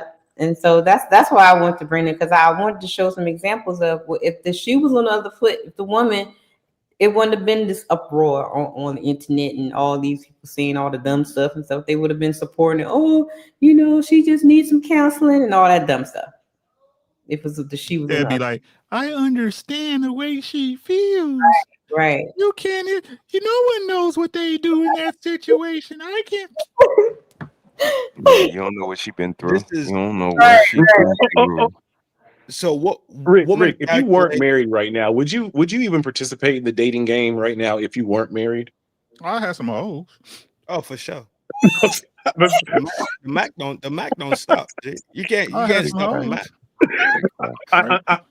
I meant like actually. Never mind. Like as far as perfect answer. Fuck it, I'm done. Courting a woman, no, that's not. No, you can't you can't be disingenuous with yourself, man. Y'all know these chicks out here buck wild, man. And I'm not saying it's not no good girls out here. There are. I understand it, right? I'm just not willing to go through that for what's out here no more. I'm just not, right? I'm just not. The search for a good girl is just too hard now. If you got a good girl, hold her and be happy. But right, look for one now. That's what I tell them, Berlin. If you got a good girl, marry her, hunker the fuck down, and get to work. Y'all got to understand. Y'all not these kids. I ain't gonna even say these kids. These Gen Zers, they can't build lives no more. You understand what I'm saying? Yeah. Right. It's different for us. We older. We maintaining. Right. All we have to do is maintain a life. These kids got to build a life. No.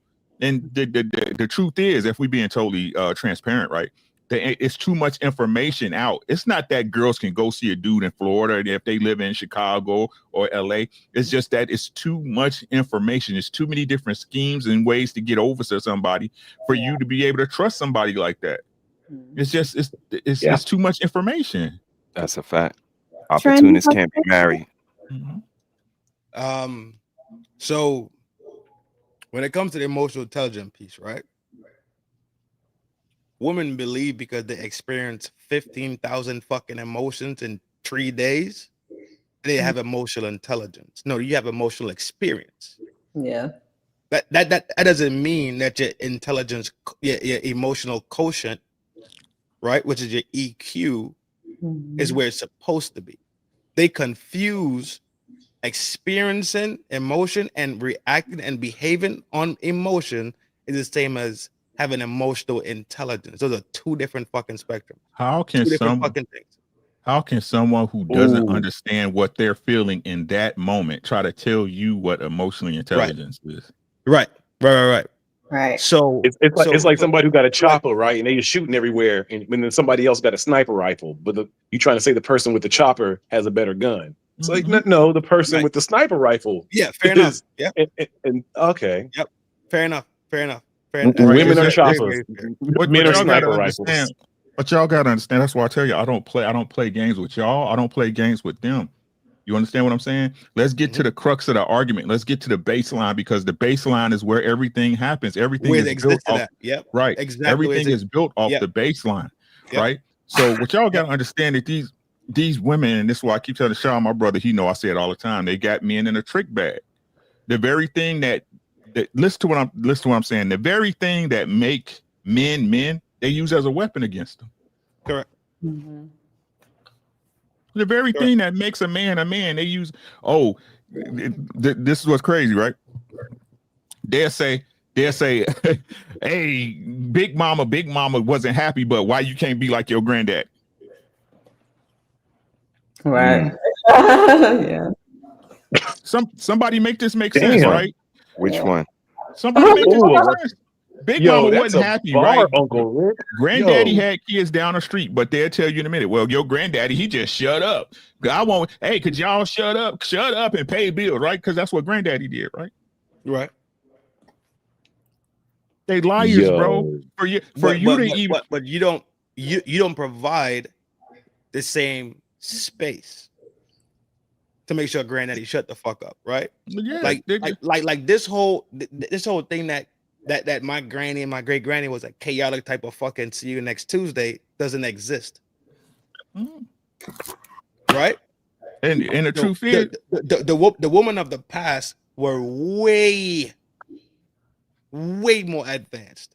And they were the woman who enjoyed gender roles. They were actually simpler. They were actually simpler.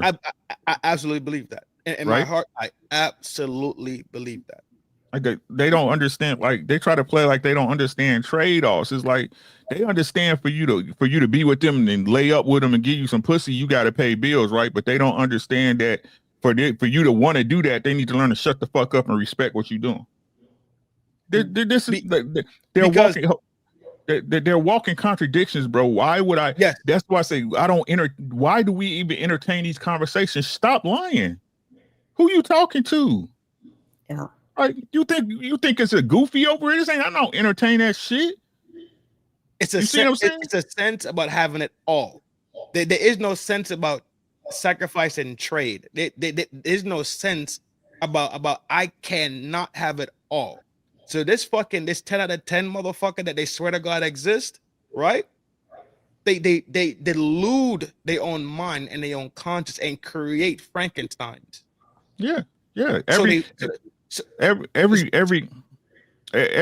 said this before, like women, that's the problem with most women. They want more when they have everything. That's why I keep trying to tell y'all Satan is a woman. The only reason why Eve was able to be corrupted is because she believed what Satan was saying. What did Satan do? Satan wanted to get love the way humans got love, right? Even God's love wasn't enough, right? The way God loved Satan and the angels as he did, it wasn't enough. He wanted to get that. That's women.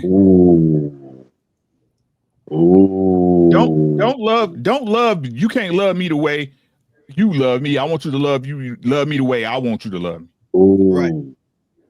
Yep. That's Satan. Yeah. That's why I say all the time. I want to women have a disagree, but selfish you nature. can't. They can't. Hey, Women have a broken selfish Berlin. nature inside of them, bro.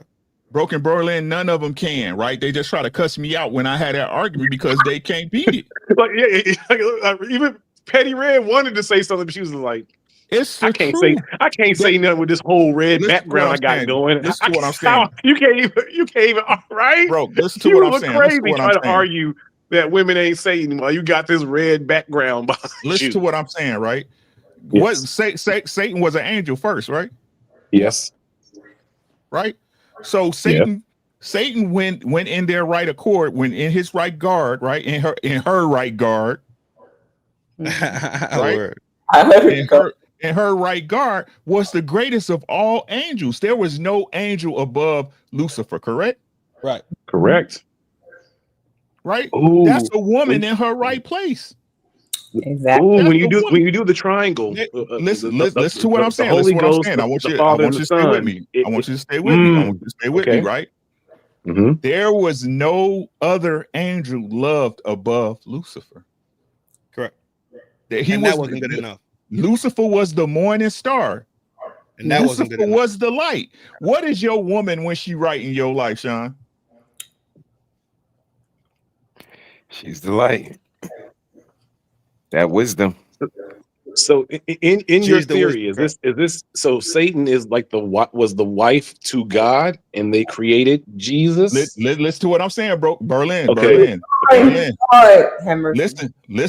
No, hold up, Petty. This is making sense. Hold up. He be moving, boy. Them goalposts be moving. Listen, in the Old Testament, right? Let's keep it thorough. In the Old Testament, what did God do to his enemies? Wash them. Mm-hmm. Right? When the world was bad, even though he loved humans, what'd he do? He said, this shit is over with. Flood that bitch. Yes, he did.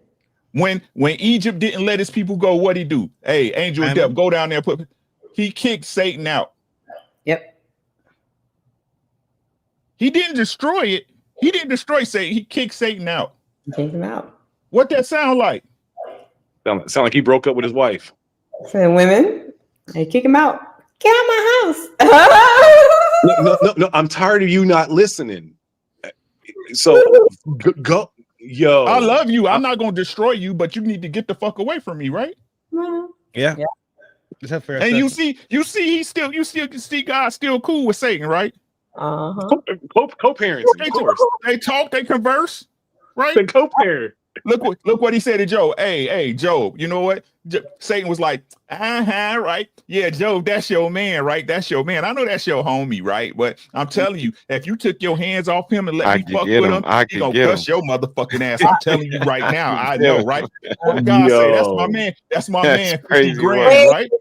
That's my man. Listen, right? That's my man. 50 grand, right? But you better not kill him. That's my guy. I'm telling you right now, that's my homie. That's my ace, dog. He don't give a fuck what you do. Me and him, we like this.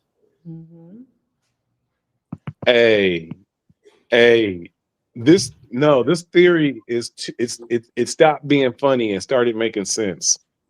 I'm gonna think on this theory because it actually thank you, Uncle Rick, because that is Satan. It's Broken Berlin. Berlin. Listen, let me finish this off because I'm about to go to bed. Okay. I gotta work in the morning. Right? Okay. Satan would rather reign in hell than follow in heaven. Right. Just like a woman.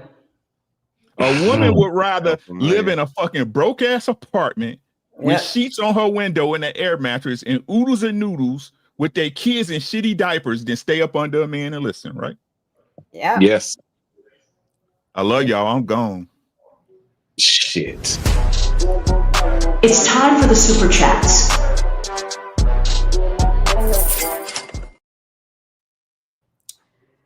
Uncle Ricky always dropping the mic. Let's do these super chats. Shout out to Sis for the $2 super chat. Let's go red lipstick vibes and hello, gentlemen. What up, cuteness? Mr. He said gifted one membership. Brother, why you not doing doing the chingy chingy thing. Where my chingy thing at? Shalute. Okay, there we go. King, what is this? King Juris. Jarvis became a member. King Jerus. Out to Could you. be King Jerus. Shout out to Trent for gifting 10 memberships. Thank you.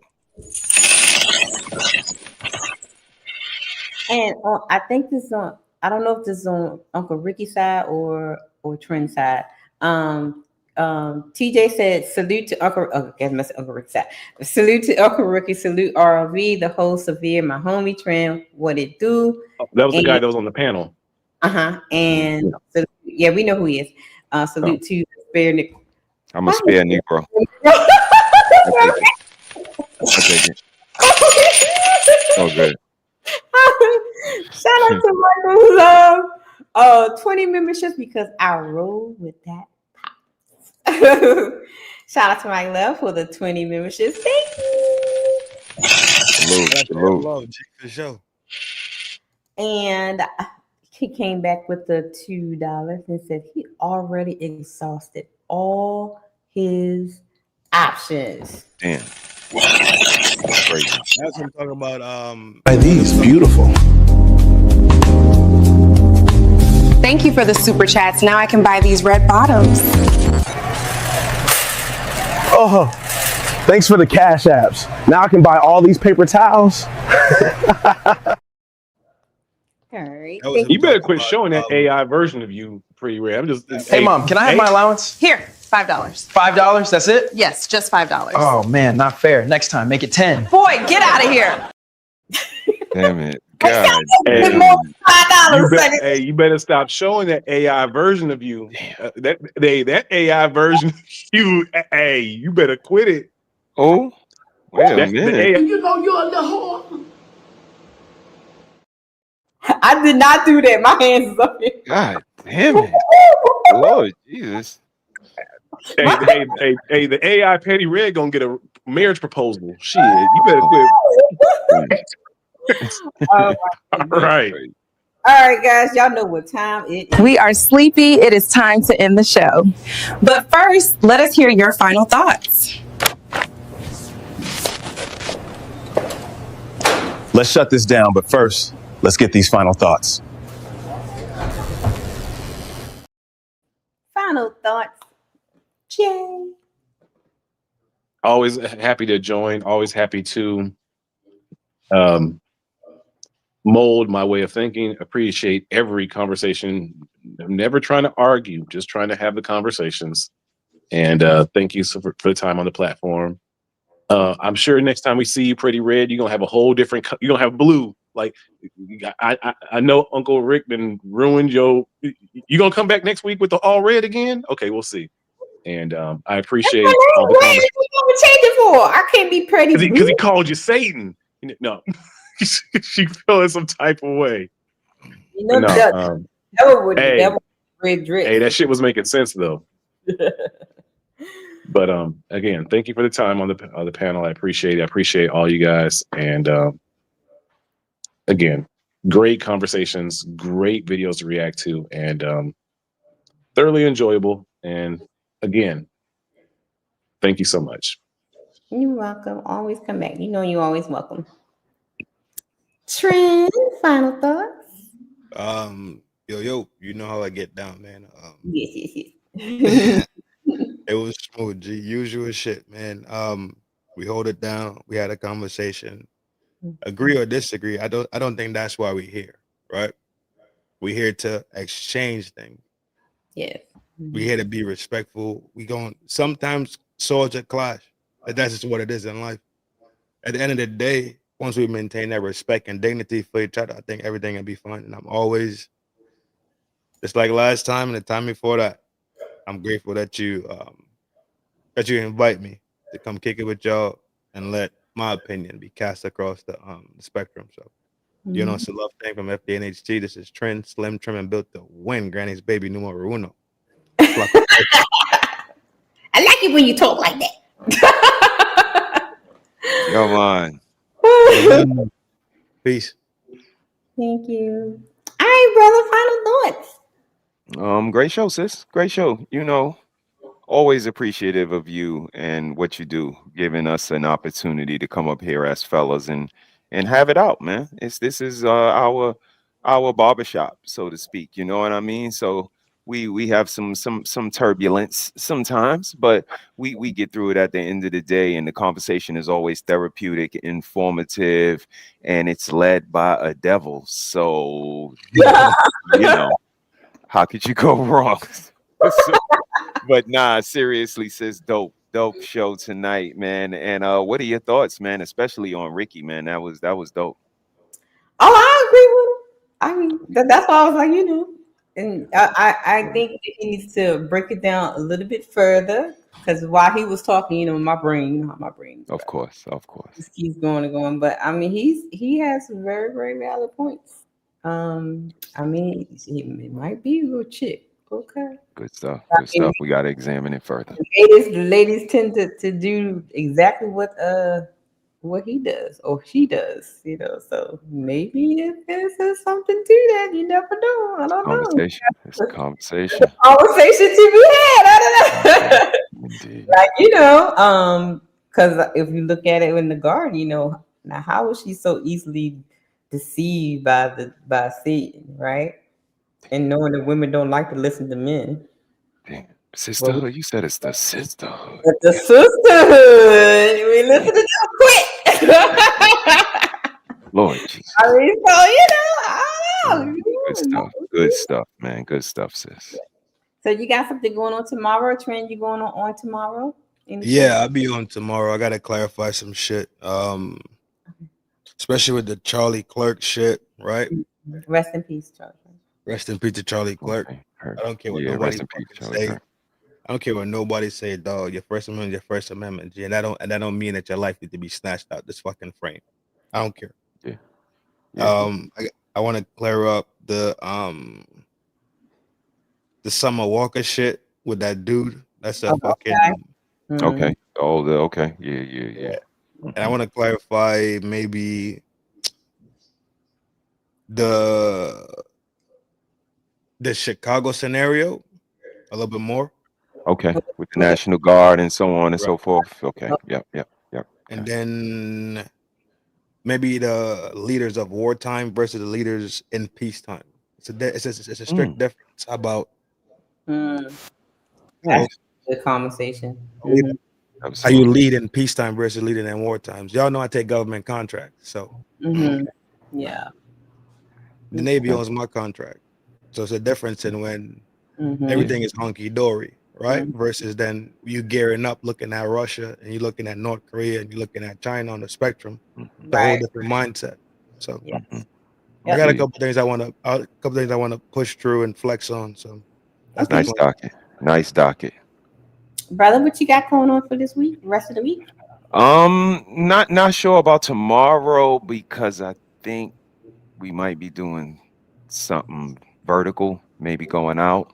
Okay. And but if not, we might load up some music. But Saturday and Sunday we definitely loaded up. Ironically, I believe Broken Berlin says something about, we should be visiting the dads of the past, and that was what I have in plan. We're going to take a look at the dads of the past, 60s, 70s, 80s, 90s, especially on TV, and how we've kind of transitioned our ideology, what we expect of dads, and what you alluded to today, how men are expected to be a little more womanish instead of being dads. They're more like second moms. So we're gonna take a look at that, and the missus got something loaded up for Shame Sunday. So should be a good weekend, man. Should be a good weekend. I enjoy witching hours Friday morning, 3:15. I saw that. What's that about? Oh shit. What's that about? I saw it pop up, but I missed it. Well, what's witching hour about? Witching hour? You over there cracking chicken heads open and fucking tossing bones and coconut shells? Maybe. All right, that's that Nola love. That's that Nola shit right there. I think this one's gonna be. I'm gonna do some more TikTok conspiracy theories. Oh, word? Yeah, I think I'm gonna do that. That's my shit, dog. So I'm gonna do that. So because I That's saw my shit. something. Okay. You said Friday? Saw something spooky. Yeah, 3:15. It starts at 3:15 That a.m. shit is so spooky. 3:15 Friday, like 3:15 Friday morning. Yeah, 3. That's witching hours. Witching hours is between the hours Yeah, of 3. midnight until 4 a.m. That's witching hours. Yeah. You got set your clock to 10. Okay. He's like, nope. I'm not getting up no set your alarm, friend. Why the hell is you up 3:15 in the morning shooting videos? I wake up that time every morning. Like She a whole witch. I was a little For girl. real, dog. I'm a witch for real. You know. Yo. I see your little setup back there. No, people don't know that. Right? And you from the dirty too. So fuck you. Shout out to the Geechee, yo. Yeah, for sure. They all kin. So yeah, we're gonna do some TikTok conspiracy theories. I saw something. That's dope. We'll do that. I got a couple of channels loaded already, but yo, we can't even deny that it's been hectic as fuck since like July. It's been hectic. So when you say a new retrograde during that time, so everything's been that shit brazy. So spin cycle. Society's in a spin cycle. Yeah, that shit wow. So when you next say, up like, is the rinse, right, sis? Right. No, it's wild. I don't know if I'm ready for the rinse though. Yeah, next up is the rinse toast. I don't think I'm ready for the rinse. BB also ready. That's all I can say. It's something. Rinse cycle. I mean, but you know, like since we've always tried to warn them of this, like we did a show called "What Path Are You On, Socio or Psycho?" Like we said a couple of years ago, like we're on the verge of being surrounded by a society of psychopaths and sociopaths. Like the things we're gonna see, you guys ain't ready for, but to no avail. Like look where we are, the daycare situation, we can just pick instances like this is inhumane, and it's because we not grounded, we not in the kitchen, we don't care about family, we going against each other, and then we wonder why, you know, some people feel like we're down. It's good to kick them now. Like this is where we are. Like we choose to be in the mud fighting with each other, and we're being kicked while we're down. So shout out to everybody that want to rise up. Go ahead, Trent. And the bad thing about it, brother, is that this is just the tip of the iceberg. It's gonna get worse. Dog, I promise you. It's gonna get worse. Like I've been talking about this shit for motherfucking months.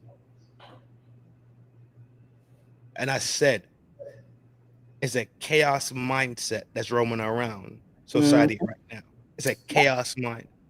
Exactly. And I pinged the chaos mind. Remember when Batman came out? Mm-hmm. That next Halloween, everybody wanted to be the Joker, not comprehending that the Joker spirit is chaos. Remember, the Joker from Batman was chaos. No reasoning, no sense. Pure chaos. But the Joker mind is not a mind that's what we call insanity. He has a mind that is super sane. Super sane is when you cross the line of insanity. So what you see in the world, you see in the world in the realest forms of it. Not the veils, not the bullshit, not the cloaking. You've seen the world for absolutely what it is. That's why he behaves the way he does behave. People don't comprehend that. So it's just pure chaos. Yep. Then they dropped the other Joker movie when they showed like the comedian when Joaquin Phoenix played him, and they showed him with that they showed him being the real lunatic being built. Now take a look back in the G. Let's say we go 20 years back. How many women were interested in horror, crime, and these killing movies. They wasn't. God damn it. Sis, Lord Jesus.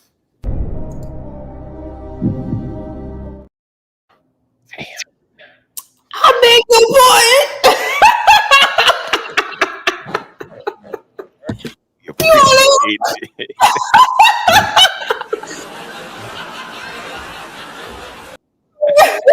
Yeah, they love them. Yeah, they love it. They love it, Trent. You cooking, baby. You cooking. They Chucky, Freddy, Michael Myers. NCIS. Come on, Law and Order. Ed. Come Everything got to do with on. blood and gore and 48 guts. first, the second 48, the third 48. Come on. They jacking that shit hella hard, bro. Yeah, we love you though, sis. You know I love you, right? So society has a mindset, and society also has an emotional psyche. Those things have already been tampered with. Hence the reason why you see the behavior in society is constantly changing. It's constantly changing for the worse. It's not changing for the better. And now that we have the technology to see it like that, right in front of our face now. Now you get the whole America right now is tweaking over Charlie Kirk. For sure. Yeah. You smell me? Getting knocked off. Yeah. That does something to the psyche. Remember, if this is the first horror movie you watch, what happens to the first horror movie? Yeah. By the time you get to Jason 10, you like, get him. Yeah. Get him, Jason. Get him, Jason. Let's go. Jason, turn around because he hiding behind the phone booth. Get him. We on It's Jason's side. it's not even that effective because we're so desensitized because we see it so desensitized. That's exactly the word that it is. I've seen people say they watch that video over and over and over. Yeah, that's yes indeed. So like when it came across through through my job and stuff, and I felt like I jerked. Right. I literally jerked and I chills and I just grabbed my chest but people were like, they were just watching it over and over and over. Running with it. It's like it was just running with it. I saw the video of the young lady who sister was a part of, the victim of that daycare situation, and she was like, please stop sharing it, like please stop posting it. And this is again this is what we speak to, sis. Like I get you guys want to be first, but you got to care about who you hurt. You got to care about if it's true or not. It's some things that you got to consider as a journalist. Since you call yourself journalist, you got to have journalistic integrity. And if if the body not cool yet, it's not in the morgue yet, the kids don't know yet, we don't know how to explain it to them yet, and you got a thumbnail and a whole rundown of speculation, like it's just not fair. So all we saying is, if you gonna be a journalist, just have a little integrity. Don't be insensitive. Don't try to go off on a tangent. Like give the pertinent information and then kind of wait till it develops. Like, and that's why I love you, sis. Like you wait till it all develops before you make a move. So just be a little sensitive, because again, like you don't know who you hurt, you don't know how these people are processing it. Shout out to the loved ones and everybody affected, but journalistic integrity, y'all, is definitely important. When we first started out, I didn't put that picture because everybody in my was putting the picture up when he was slumped over or when he was down. I put the picture of him and his wife and his children. Because I want my audience. That's the picture I want y'all to see. Not when the bullet went through his neck. Right. That's insensitive. It lacks the basic thing that we have instilled inside of us. It's called compassion, right? Come on now.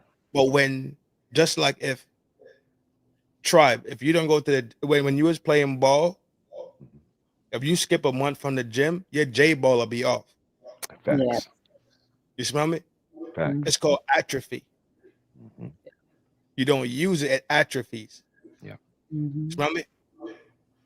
People have been taught to not exercise the compassion that's inside of them. Compassion, yep. Sympathy, so compassion empathy in society is atrophied.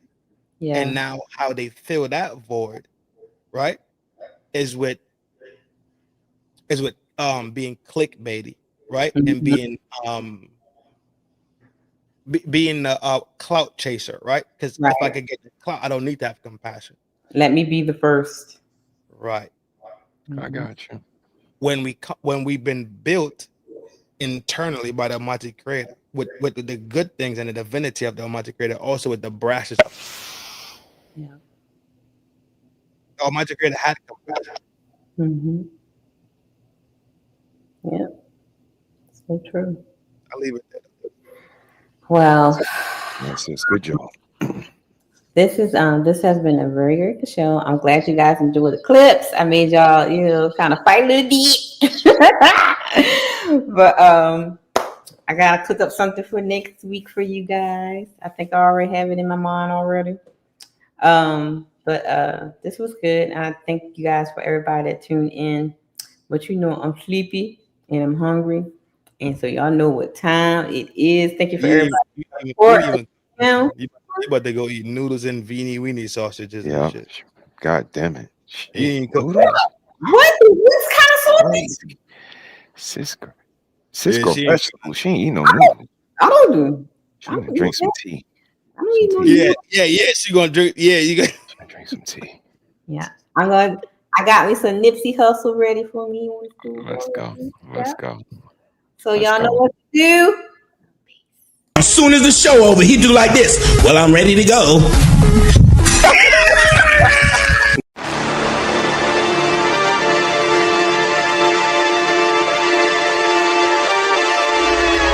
Hold up. Why do they doubt the kid? I'm about to prove them all wrong again. I got a low tolerance, cause they don't even know what the problem is. It's me. You waiting on the boy to fail, then hold your breath and face your death. Cause you play a roulette with each step I progress, no less. Go ahead and place your bets. Cause we know what we at, we know we top tier. Cause all the hate that you bring, we know it stops here. I'm taking off like a rocket here and stopping here. It's strange how they cannot see the future but see profit here. Wait up, we gon' always win. Promise that that's not a promise, yeah, that is a threat. You know that I promise to bring the team commas. When the whole team win, that's when you flex. Win, and I'ma do it again. Watch me win, then watch me do it again. Tell 'em I can't take no loss. My team hold no L's, no. Aiming for the top, can't make it by myself. I ain't taking no loss. I ain't taking no loss. Look, I'ma always win. I ain't taking no loss. Look, I'ma always win. We already know that we the coldest. Watch me heat it up, let me focus. I'm going toe to toe with foes. I know they notice. I kick in doors, they only hope for closing. Why? Cause they know I go again. And when they in a drought, I'm the one that can make it flow again. Talk to me nice, my team they ready to go again. Running into us, we glad we send you home again. We don't talk, better know the grind gon' match my walk. I'm a cheat code, I don't take no loss. Making no sense, run up the scope. Cause all I do is win. And I'ma do it again. Watch me win, then watch me do it again. Tell 'em I can't take no loss. My team hold no L's, no. Aiming for the top, can't make it by myself. I ain't taking no loss. I ain't taking no loss. Look, I'ma always